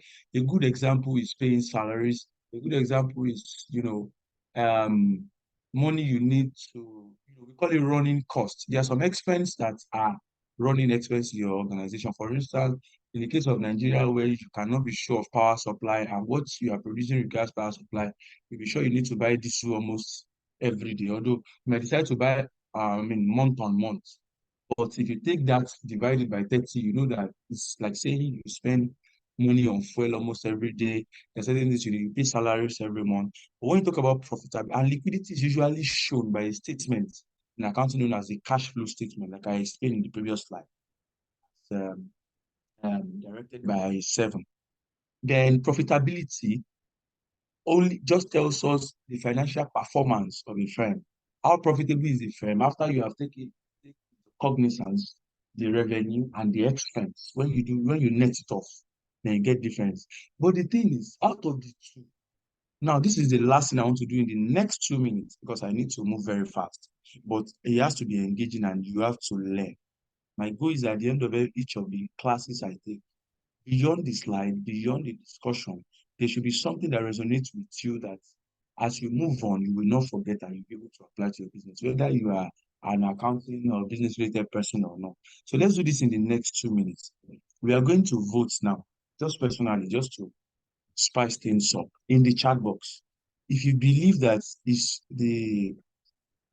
what do you call it? If you believe that a business should be profitable, or just rate it, profitability or liquidity, pick one and put it in the chat box. Time starts now, 2 minutes. Profitability or liquidity? No, I don't understand. Okay. What I'm saying is that to you, from the explanation I've given, if you believe you prefer your business to be profitable than liquid, put profitable. If you believe your business to be liquid than profitable, put liquidity. Do you now understand now? Yeah. Have that in the chat box. So we should just choose one. Yes. Oyindamola said profitability. Choose one in the one you feel is more, it should be important for your business, or the one you feel is important. Oyindamola, profitability, Bisola, liquidity, Abibat, profitability, Adeshewa, liquidity, Yetunde, profitability, Oluwakemi, profitability, Ebele, liquidity, Adejo, liquidity, goodness, profitability. Who else is? No one else. And we are 44 on this call. Where are others? Okpeyemi liquidity, Okata perpetual profitability, Bilkis profitability, Felix profitability, Koforola. You're not checking the chart before that. Okay, apologies. I think I've tried my best to check. Maybe it was cleared off. If you send something, you can resend it. A liquid business has potential of being profitable. Liquidity shows the rate of business. So I say pick one. This your answer is political answer. That's how politicians talk. They will neither be there nor there. Which one is? I'm saying profitable. I feel liquidity. Please pick one. Uju profitable, or Uju sorry profitable. Abiola profitable. Techno Camon 12 Air profitable. Is that someone's name? Infinite Mobile profitable. Bimbe profitable. Isioma liquidity. Bukis law. Law. Okay.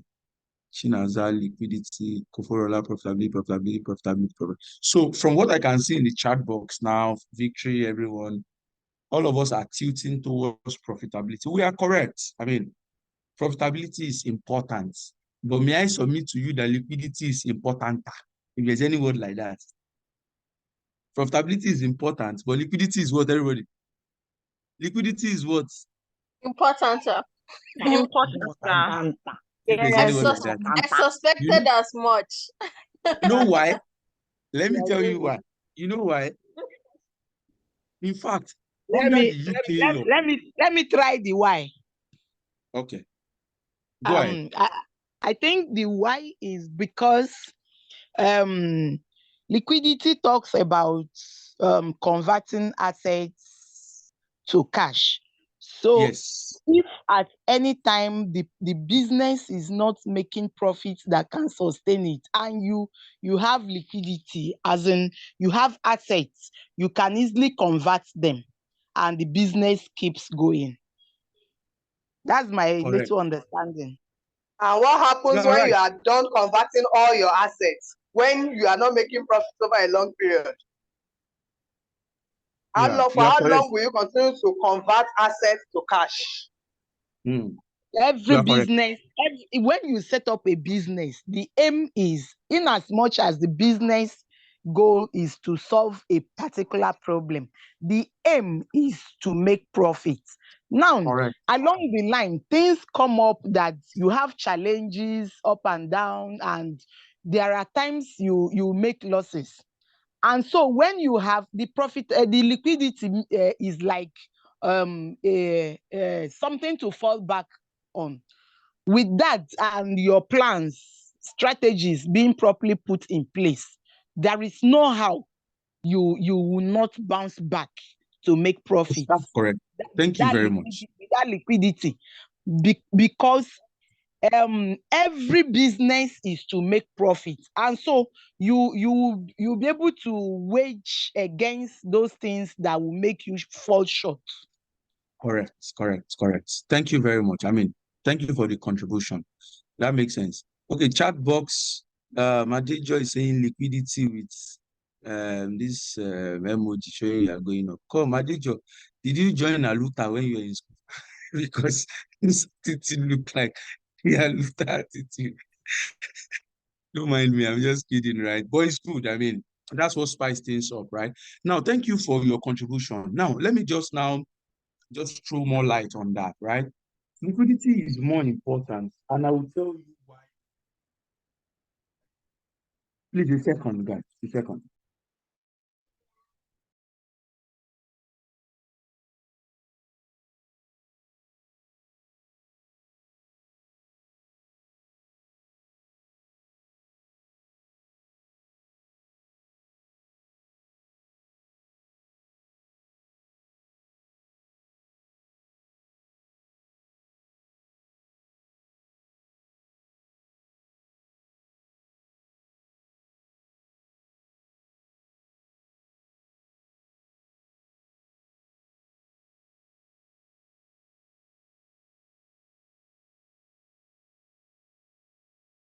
Very quickly, very important.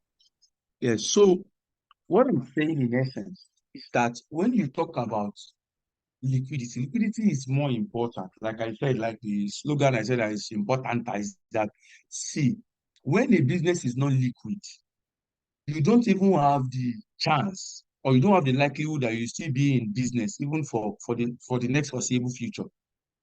You don't have the likelihood.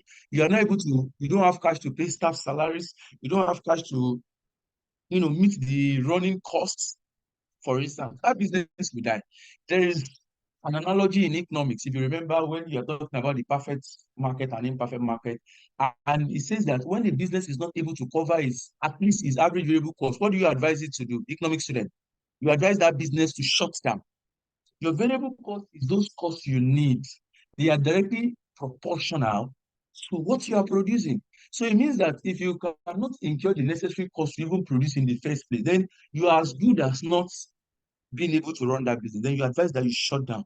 And I don't have time. I would have given you instances of firms that have collapsed in the UK in the last 20 years, where they come to, when they prepare the financial statement, you saw profit of 10 billion naira. It looks like they are doing well.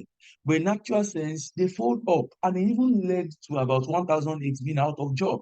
A good example is Aaron. You can Google it after this talk. What we are saying is that it's good to be profitable, yes, but liquidity is more important. And I will also link this to an accounting basis. We have the accrual basis and the cash basis.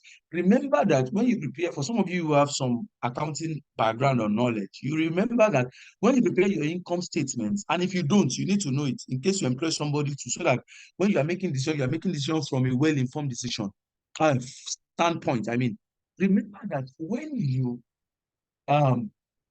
prepare your income statement, you use your accrual basis. What does accrual basis mean? Accrual basis now narrow back to a concept in accounting, which I will talk about briefly, known as the realization concept.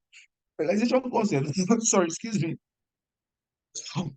Realization concept says that, revenue should be recognized when they are earned and not necessarily when they are received. Please note that. Revenues are earned when they are earned. Revenues are recognized when they are earned and not necessarily when they are received. The same thing. Expenses are, incurred, are recognized when they are incurred and not necessarily when they are paid for. And it's on that basis you prepare income statement. For instance, if you prepare rent where you have your stock, you pay rent for 2025. If you are using accrual basis concept, which is on the basis where we prepare our income statement, that's to generate to arrive at our profit. What we do is that if you pay an advance payment, what we do is that we treat the advance payment as a prepaid expense. We take it off from the expense you have generally to now reflect the expense that has been incurred in that year.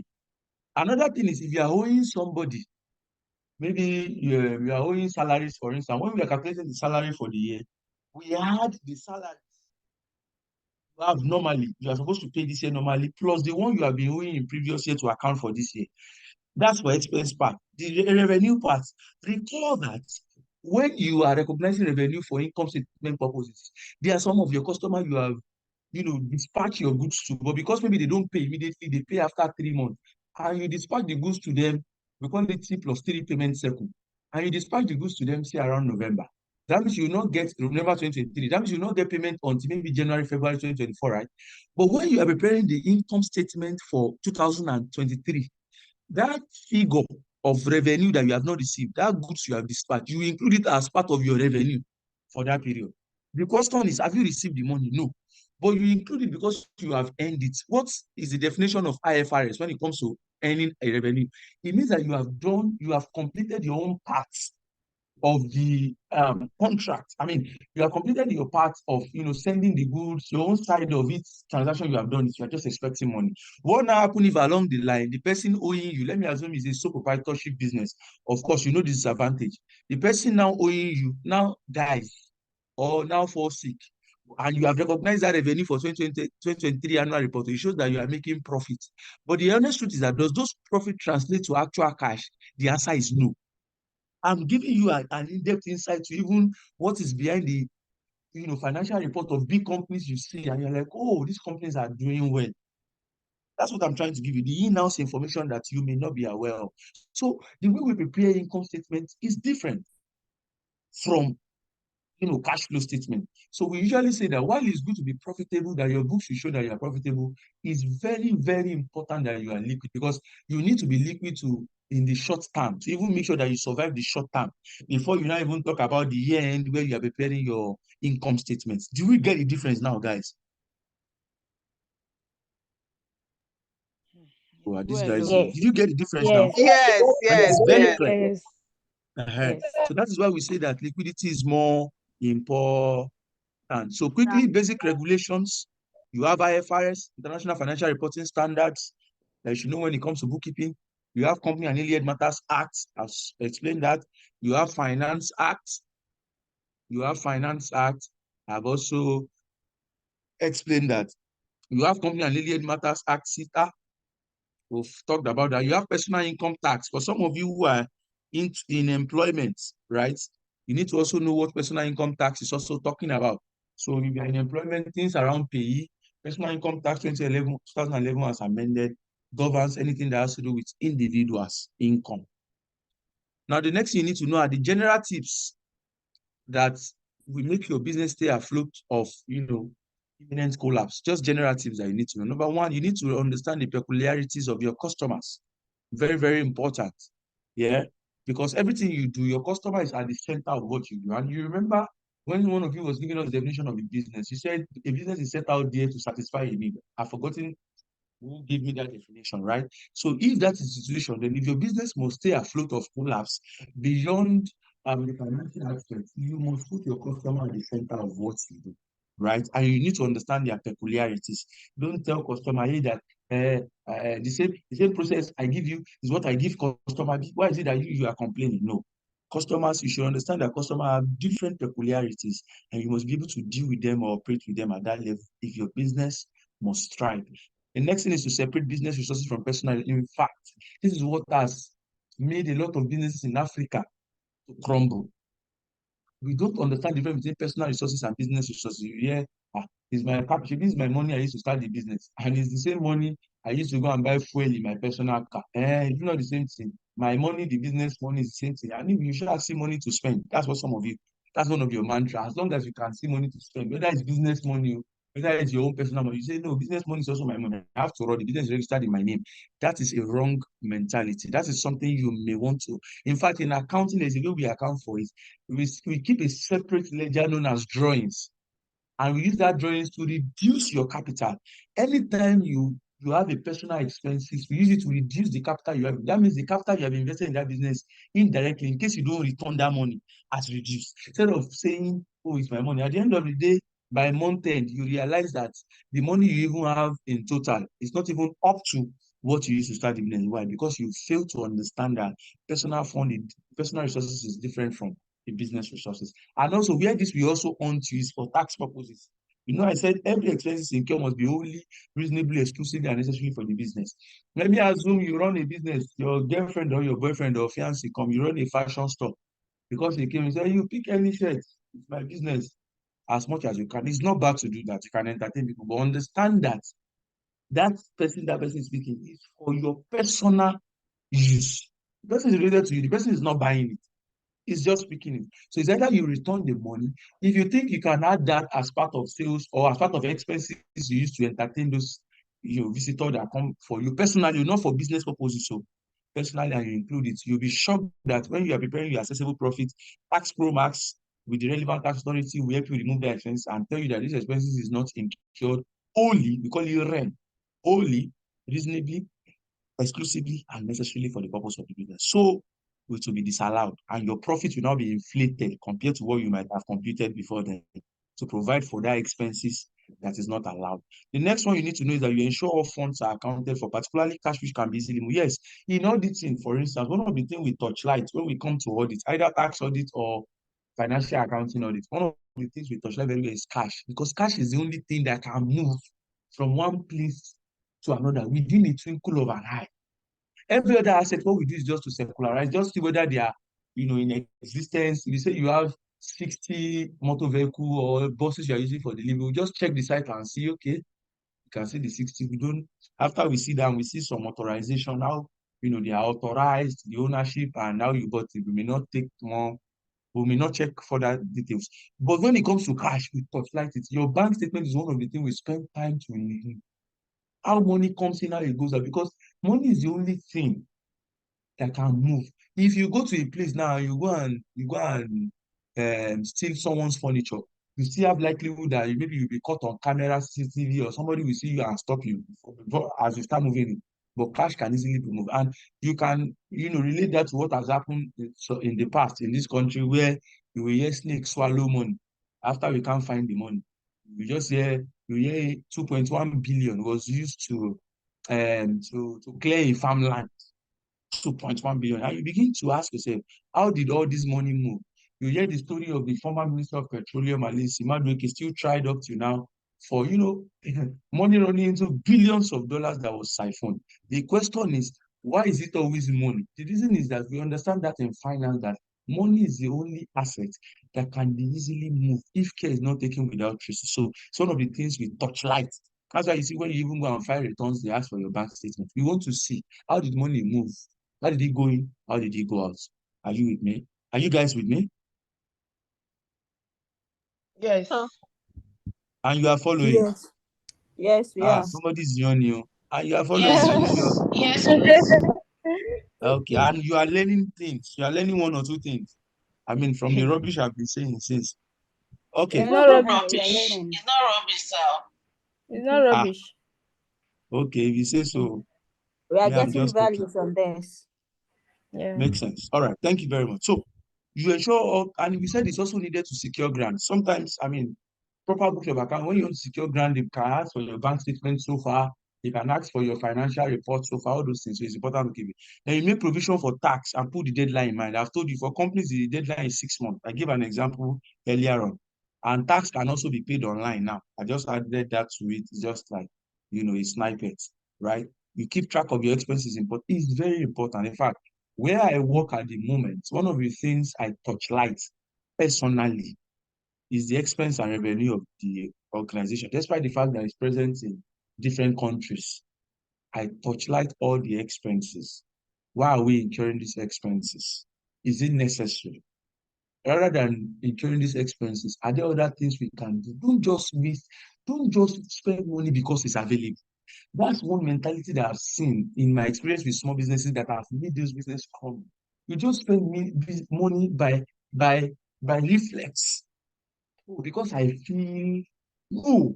You want to make research and see that same money you are spending to incur a particular expense can be channeled to other things. Or you can even realize that rather than going to go and purchase an asset, for instance, outright, even though you have the money, say 5 million, you can realize that you can even spread the payments. There's some platforms like that you can spread payment without no interest for maybe a year. So it will help you if you spend it for a year, and instead of paying 5 million naira at once. That means you will pay, if you spend 5 million in a year, that's 5 million divided by 12. That means you will pay roughly around, let's say, 300,000 about, if I'm correct. That means for January, you have saved about 4.7 million that you can channel to other things in your business, maybe to get more orders and make more money because you have the payment spread already. Rather than just feeling, since I have the 5 million, it's just sitting there, what am I doing with it? Let me go and buy. So these are some of the things you should understand. You keep track of your expense and revenue. You want to make sure that you only incur expenses when they are necessary, not when you feel like they should be incurred, or not when you feel like other businesses in that line are incurring, because every business have their own peculiarities and all of that. Then you also maintain your daily record, like your sales day book, your purchase day book, amongst other things, right? So the next thing, like I said, in general tips, have an easy payment method. We've said that. Prioritize an audit trail. I've told you what audit trail is when auditors come. So if you understand what audit trail is, like I explained, then you keep your source documents, you keep the proper books of account, because you don't want to be caught on the other side when these guys come. You don't want to be caught on the other side, or when you need to get a grant, you are now running helter skelter up and down. You don't want to do that. Then you keep track of your account receivable, people that are owing you. Yes, if you don't work on this, it's also one of the things I also look into for business. If you don't work on your account receivable, your customer that are owing you, they can hold you forever and they will not pay. That's why you must have a receivable policy as well. Anybody buying from you, you state on your invoice. If you are not, you must have a payment plan. If at all you want to have something like that, you tell them, okay, when you want to opt for our credit policy, for instance, I'm giving some of you advice that you did not pay for, right? When you want to offer for our credit policy, for example, you tell them, okay, when you buy from us, payment and settlement are made on T+2 basis. T plus 2 basis means transaction date plus 2 days, moratorium of 2 days, or T plus 7 days, or T plus 30, 1 month. So you want to specify it and you follow it squarely so that you make sure that all the money, all this money your customer are owing you must have recognized it as part of your revenue when you are calculating income statement. And it must have shown in your income statement that you have made money. Now, there's no cash to show for it. You have not even received it. It's still sitting with all your customers. I don't know if you are getting the insight here, guys. You have recognized this money that you have made it. In fact, your profit have shown it. But all these monies are still sitting with your customer. That's why you see big firms also take on the service of recoverable team. Yes, to recover money. Sometimes they go through the legal route. Can you hear me? It's Yes, breaking. yes, we Hello? can. Yes. Yes, we Yes, sir. can. We can hear you. Okay. So it's Yes. important. So you keep track of your account receivable. You got my explanation, right? Regarding that. Yes, we did. Makes sense. Then you prioritize using software no matter what. Yes, the world is now digitalized. Sometimes as your business begins, now you can still be using some manual, whatever, but as your business begins to grow, you now begin to realize that you need to use some software, maybe paid version or something. In fact, and let me tell you, most of even those businesses you see that looks very big outside, most of them are still struggling to even have a sound financial system, right? I had a company recently who reached out to me just on a lighter note to bring me on board on their team, trying to woo me and all those things and all of that. And in the conversation, I realized that I won't mention the name of the company, of course, not where I'm working presently, right? Not where I'm working presently, but when we started, conversing and I asked some questions, and I realized that as big as that firm is, they are still struggling to even have a proper financial accounting system. And they are big out there. I mean, people know them, right? So that's why I'm saying that sometimes you don't have to be deceived. Every organization have their own challenges. Even when you cannot pay for software now, the ones that are free, at least your business is still at the very elementary level. You can have them, you can use this software to track them. Very, very important, right? So these are some of the grants you may watch out for. You may want to write them down or take a screenshot of it. The Bank of Industry grants. Yes, they also give grants to entrepreneurs. The Toli Elumelu Foundation, in fact, this is very, very popular. The Lagos State Entrepreneurs Trust Fund, you may look out for it. Growth Fund, that speaks to maybe some firms in the fintech, industry. Africa Young Entrepreneur Empowerment Nigeria, and and some other grants. But these are the ones I can lay my hands on for now.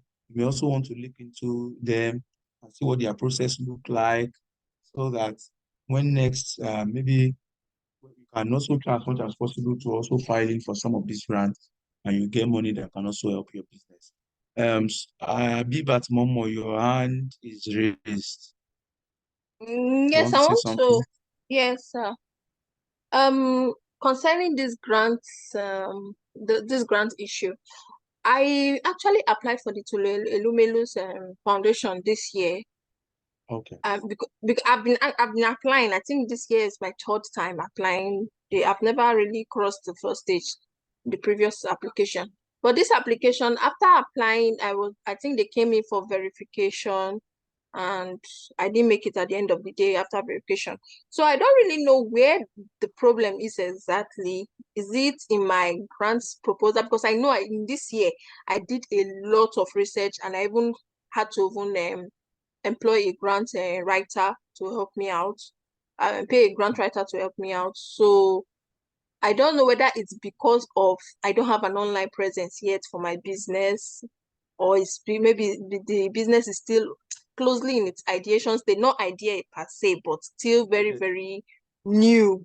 It's not really a full-fledged business yet. So I don't know I get whether you. that's the problem. So I'm still working from home. So because they came for verification to know where the business is, and found out that I'm working from home, but my online presence is practically zero. I'm trying to build an online presence now this year. So is that a big factor when it comes to giving grants? Yes. It depends on, every grant, what you need to do is that every grant has their own criteria they look at. In fact, some even look up to saying, oh, this particular grant, we want so number of females, we want so number of male. That might also be a factor that is not available for public consumption, right? Oh.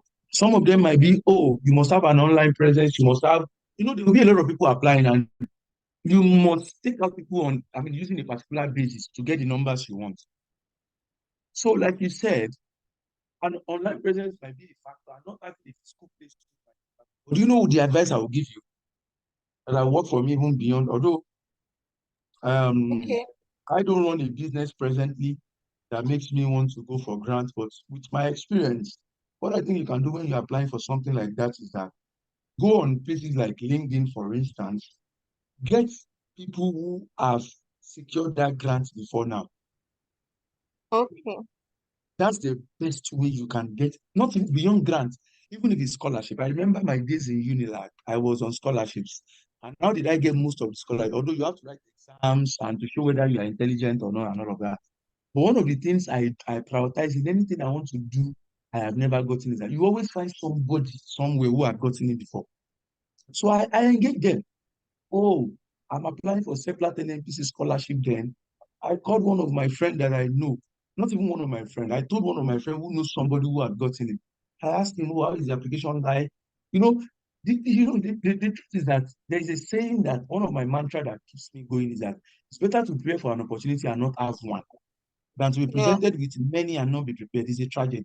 So sometimes in that process of trying to get yourself prepared, you want to also, it's part of your research process. So you can get research materials from anywhere, but there are certain information that is resident in whoever has gotten it before now, that you just need Yes, to talk true. to them. You need to just go online, even if it's to give them, oh, hi, on LinkedIn, how are you doing? I realize you have done this. I have a business. Okay, what are your advice, or what do you think? You understand? So those people will be able to tell you, oh, watch out for this pitfall, because the best way to get to the top, sometimes anywhere in the world, is a proven principle. The easiest way to go to the top is when you lean on people's shoulder, people who are already there. You can easily get what you want because they are there already. That when you are not trying, because if you are trying yourself, before you even get to the shoulder level of that person, you might just have been worn out. I don't know if you get my point. So try Yes, I to understand. meet people who have gotten those grants. I was listening to one of the videos on LinkedIn where we have the alumnus of the Tony Elumelu Foundation. Recently, I've forgotten where I saw it. Maybe on Arise News or on LinkedIn, just a snippet. All of them came together recently.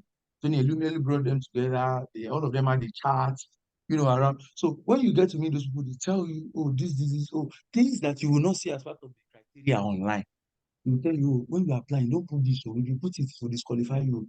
When you are applying, put this. So all those things will help. Do you understand what I'm saying? So that's my own answer to you, and I know it works for anything.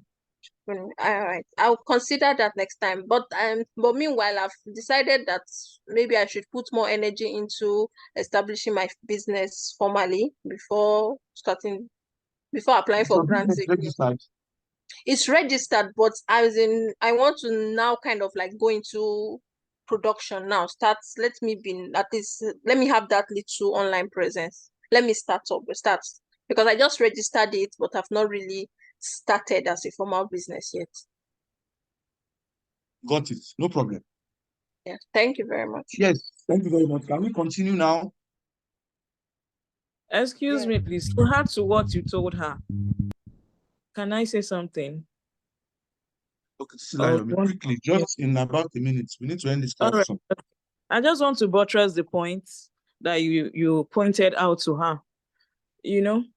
I am also a beneficiary of the Tony Elumelu Foundation grants. You understand? And what you explained was what I did. I had a friend that was a beneficiary. I was always asking him how he did it. I always allow him to check what I want to submit before going ahead to submit. You understand? So since he was an alumnus, he knows the rudiments and everything. So that was what I did. I allowed him to mentor me into what to do.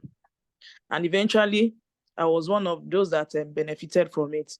So it's always important to reach out to people that have actually gone through a scheme. They will be able to give you a rundown of what it entails. Even if there's going to be any other consideration, at least they know what they did and did right before getting it.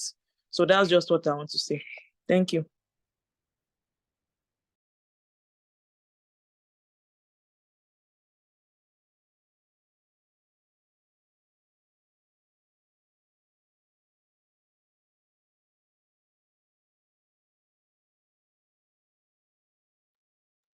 All right, that makes sense. Please go ahead. Those that raise their hand.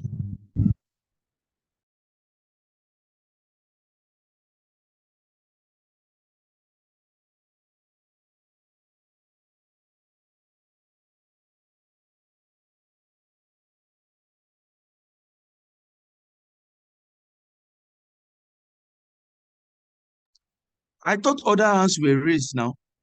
Bisola. Okay, if you're not saying anything. So what I want to say is the person that asked the first question, who is speaking? I'm not hearing. Somebody talking?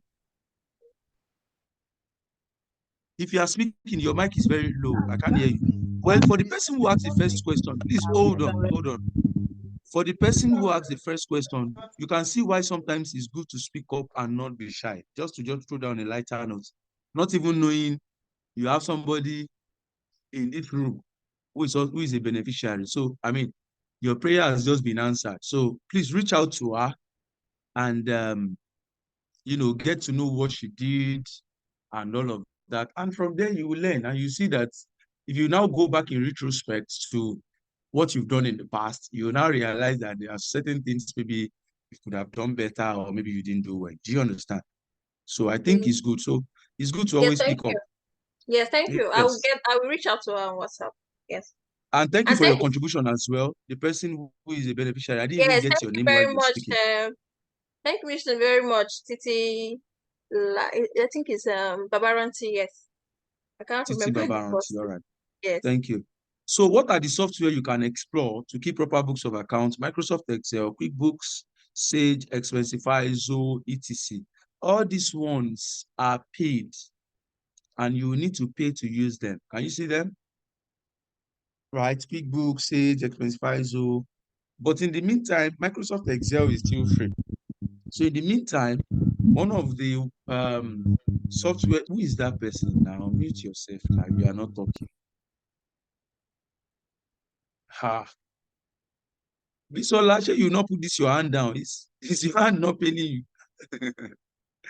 I haven't asked Do you want to say something? Yes, please. I want to ask, yes, please. I've not been hearing you. Yeah, please go ahead, please. Now we can read for us to understand better the class you're taking. What did you say? If there is a textbook or a website you can recommend that we can go read more so we can get a better understanding of what we've been taught today. Can I say there is a textbook? Is there a textbook? Okay, let me just think that through. But I don't think you are not accounting. Go and study accounting. For me to say, go and that one, I have a lot of materials I can recommend for you, but I don't believe you are speaking from the angle of you want to understand what accounting is, taxation, all those things.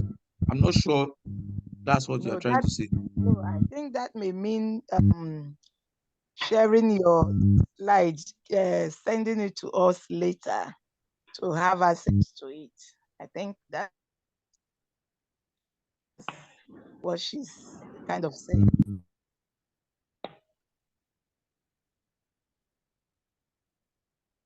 All right, no wahala.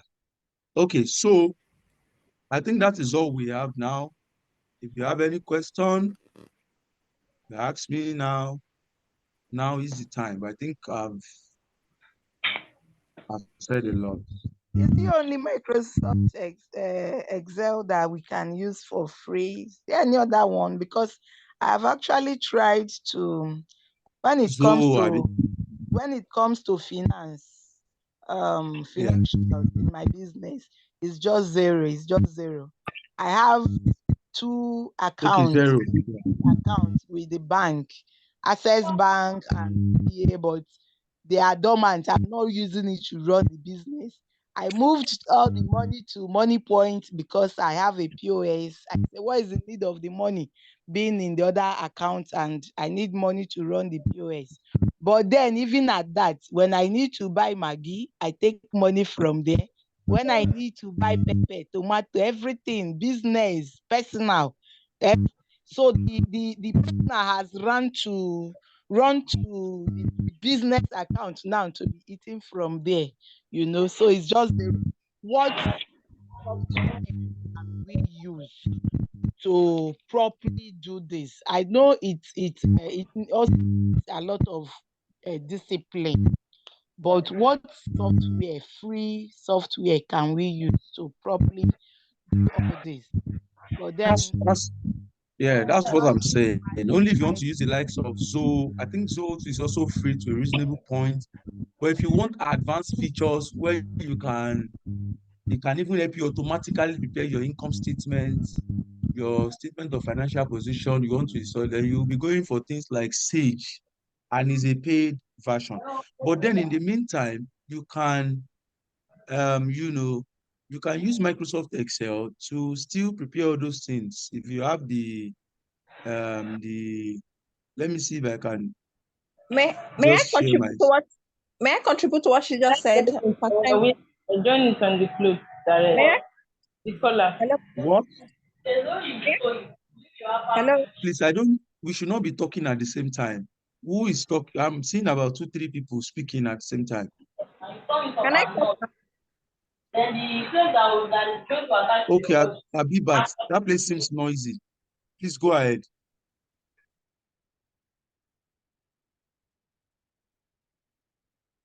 Abibat, please go ahead.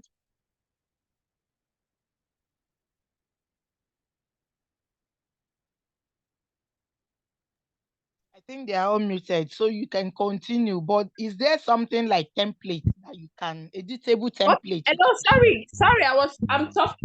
I didn't know I muted myself again. Sorry about that. I said I want to make a contribution concerning what you said about if there's a free software to do our finances. Okay, please go ahead. Since there isn't, it's only Excel that we have available. Am I right, Mr. Elijah? I'm saying you can also use the likes of Zoho books, right? No, but I'm saying that if you must have access to, and you cannot really do much, you must have access to being able to automatically prepare your income statement automatically, your statement of financial position, all those things, you have to pay the likes of Sage and all of that. But in the meantime, I mean, you can use Excel. Once you do all those things, if you cannot do it yourself, get someone to do that for you. You populate them, you do all those things and all of that. So you should be able to, I mean, if you have somebody who is vast, who knows about it, I mean, it's not something serious. At the end of the week, you just send the person what your economic event looks like, your transaction, your bank statement, everything, and he prepares something for you. Okay. What about somebody also? Yes. What about somebody also exploring the new technology now we have available? Because I think I attended a training where they said you can use AI to also do a financial statement if you know how to prompt well, and if you know how to. I think it's a training too. You can go and they are usually accessible on YouTube if you check on how to use AI for financing. So you can maybe use it for basic financing. I don't know. Okay, I'm not sure I have much information about that, right? But if it's possible, like you have said, why not? But the only thing I just doubt is when it might be possible. When I'm not doubting it, but there are some technicality in finance that it goes, will AI understand the peculiarity of your business or the kind of information you're expected to churn out? Yes, I think that's where the prompting comes in. It's the way that's where the prompting training comes in. There's a way you have to prompt it. You have to give it a background view of what your business is about. Okay, okay, okay. If that works, you can share it with your colleague. You can give me the name as well. Let me just be sure. But that's just on a lighter note. Okay. So what you can do, let me see. I'm doing some couple of things together. Please hold on.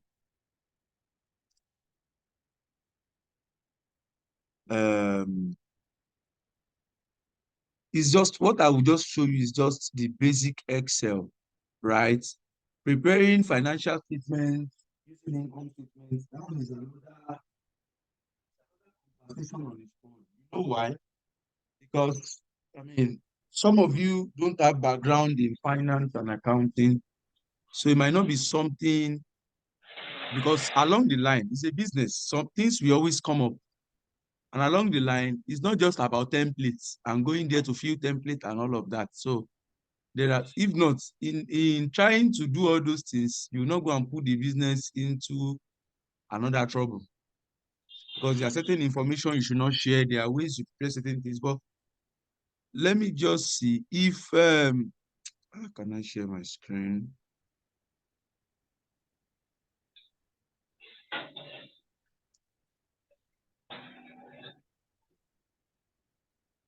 Please hold on. I'm trying to see if I can share my screen.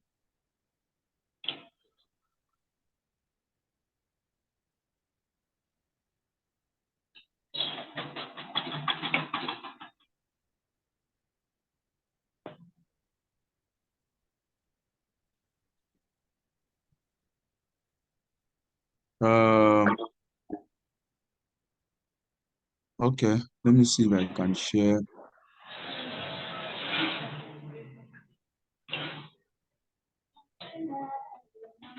Okay. So please confirm if you can see my screen. Yes. So, I mean, if you just want to do something very basic, Yeah. you know, something very basic, say you want to record your daily sales.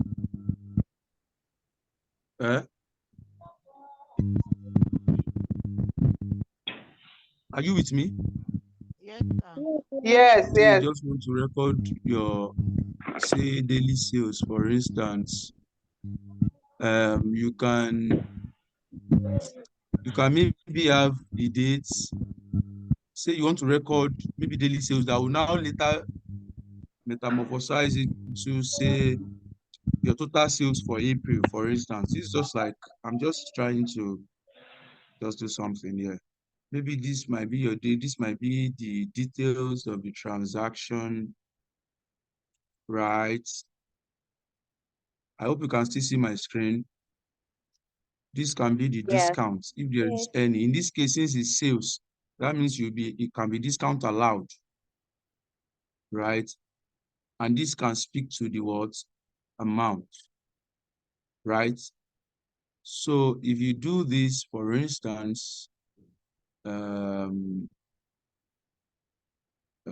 on, I'm not sure if I need this and this. So if I do this, for instance, right? So I can say maybe on April 1, for instance, you can just have something like this that speaks to that. April 1, for instance, the details is sales. Now I'm just trying to illustrate sales. Are you there? The details Yes. might be, maybe give me one of, I mean, I just need one of you. What do you sell or something? Let me just create something around that. Spices. Spices. Spices. Okay, so you sell, no, I don't, spices. What are you spicing? Let me just say, Ginger powder, garlic powder. garlic powder. Okay. Let me assume you sold garlic powder to someone at, let me assume you sold 4 garlic powder to someone, right, at, say, Naira 300 each. Abi, isn't it? And you give the person a 5% discount, right? So you can come here, make everything here percentage. What is this? All right. Okay. Okay. I can do 0.05. Then I make it percentage, 5% discount, right? So 5% discount of 300 each. What will this give you here? Now, right? So all I need to just do, okay, maybe not to stress myself, I can say this is details. I can add another, I'll call this, maybe say the price, right? So 300 each. So how did I get this? This will be what? 300 times. How many did I sell?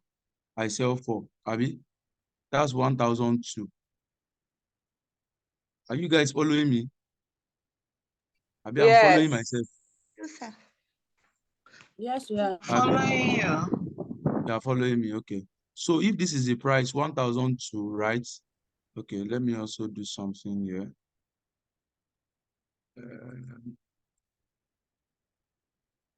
Just to, so 1,002. So I need to apply a discount of 5%, right?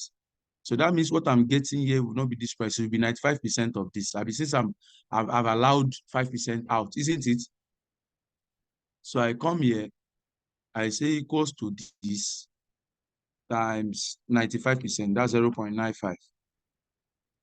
Or if you don't want to do it that way, you can say equals to this, open bracket, open bracket, say 100 minus what you have here, right? Then you close the bracket. 1,140. Do you see that? So that means that's the amount you will receive. Are these guys following me? I'm following myself. Yes, we are following you, sir. Yeah, I just needed to be sure, right? We So follow you, sir. yes, so this is the amount you will receive, right? In Naira, because you have granted 95% discount. So to make this make sense, so if I come here now and I input any other amount, maybe 1,004, I can just make that formula something, what do you call it? I can make the formula, automatically populate itself, right? So I can come here, maybe this one is 2%, right? Maybe this one is 0.0, okay. Let me make this maybe 2%. What is this? Okay. Let me make it say okay, 0.05. Say 5% again, or I can. So by default, this is 1,004. So what I will just do is just to drag this down. If I drag this down, it automatically populates this for me. The formula has been copied like that, like that. So if I come here, I make this one 2,025, etc. I make this say 0.10, that's 10%, and why is this not populating? 0.10. Okay, 10%, just call him and explain to him. Okay, 10%. I make this one to say 5%, right? So let me just stop here because of time. So I come here, I also drag the same thing down. Are you guys still following? Maybe I'm talking to myself alone. Yeah, we are We are following. When I still drag down, following so you. at the end of the day, Yeah, I can with now you. have my total sales for the month of April. Let me assume this is everything. Total sales for what? Month of what? April. So what I will do is just to use my sum function. It sums everything for me. This is what it looks like. My total sale for April. To conceptualize this, I can just do this, give it top and double bottom border. So I have this, right? So when I have this, for instance, to record my sales, I will always populate this. All I need to do is just to be populating it. To replicate the same thing for sale, you have the date. I didn't include all this. You have this. And at the end of the day, is all these things I now need to prepare my income statement, my SOFP, what my asset look like, all those things and all those things. Do you understand what I'm saying? So this now, if anybody now asks you, what is your total sale for the month of April? Maybe you are even attaching anything for FRS. You just save this sheet, attach it as your monthly sales for 2024. They see that, oh, this guy has made 6,645 as sales. And you must have had your bank statements or anything that shows that you've made all these sales or you received all this money. Do we all understand, guys? So that's why I said Excel is still one of those things that are free that you can use anywhere, anytime. Microsoft Office packages, the crack version are everywhere, and you can use it everywhere. Do you understand what I'm saying now? Do you get my point now, guys?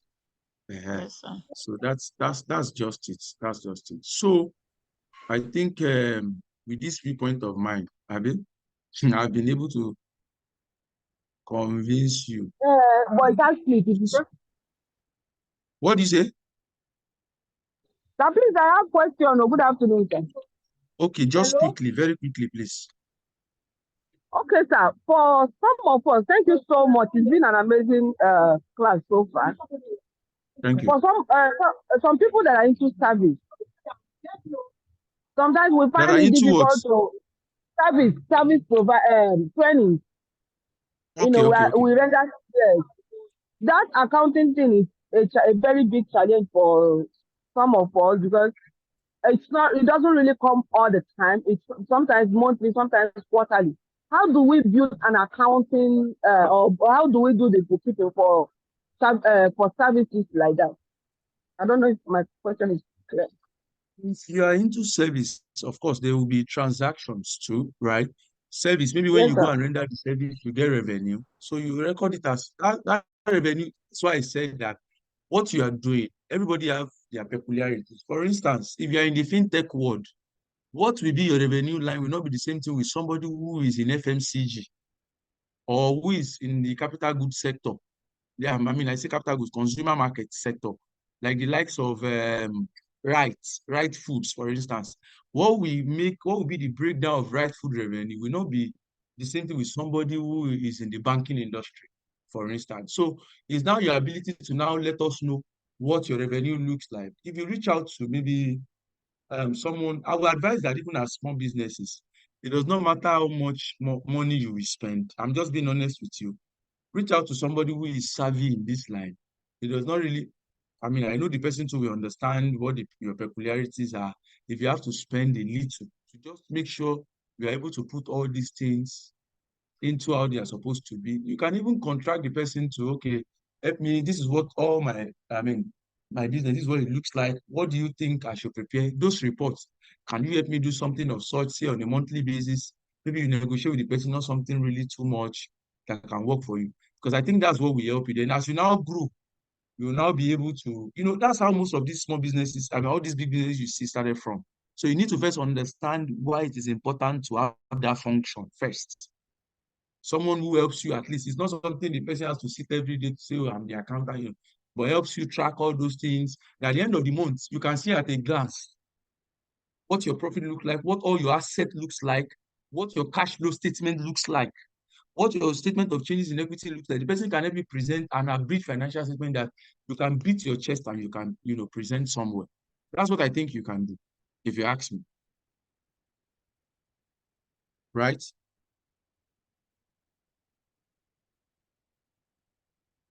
Hello, did you hear me? Yes, sir. Yes, sir. All right. Thank you very much, guys. Thank you, sir. Thank you so much. Thank you for your time. Thank Thank you. you, sir. I am really grateful. So my name remains Elijah Falabi. You can check me up on LinkedIn and you can also connect. So thank you very much, guys. Enjoy the rest of the evening. Thank you so much. Thank you so Thank you much, very much. sir. Before you go, Yes. Thank you, I sir. want to Thank you, sir. quickly say something. I have a question. Hello? Yes, we are there. Okay. So just to add to what he has said, for those of us that need invoice or receipts, online receipts, online invoices, there are applications that can help you to generate that. And for me, I use Bookkeeping. I don't know if you know Bookkeeping. So that's the one I use, BOOKIPI. It helps you to generate your receipts. It helps you to generate your invoice. So when someone has paid, you'll be able to make payments. You understand? So I'll drop it there in the group so Fantastic. that Thank you people very can much for that. download it Thank you and so use it much. to track their invoicing and then receipts and then their expenses and then payments too. Is it free, ma'am? Is it It's free? free, absolutely free.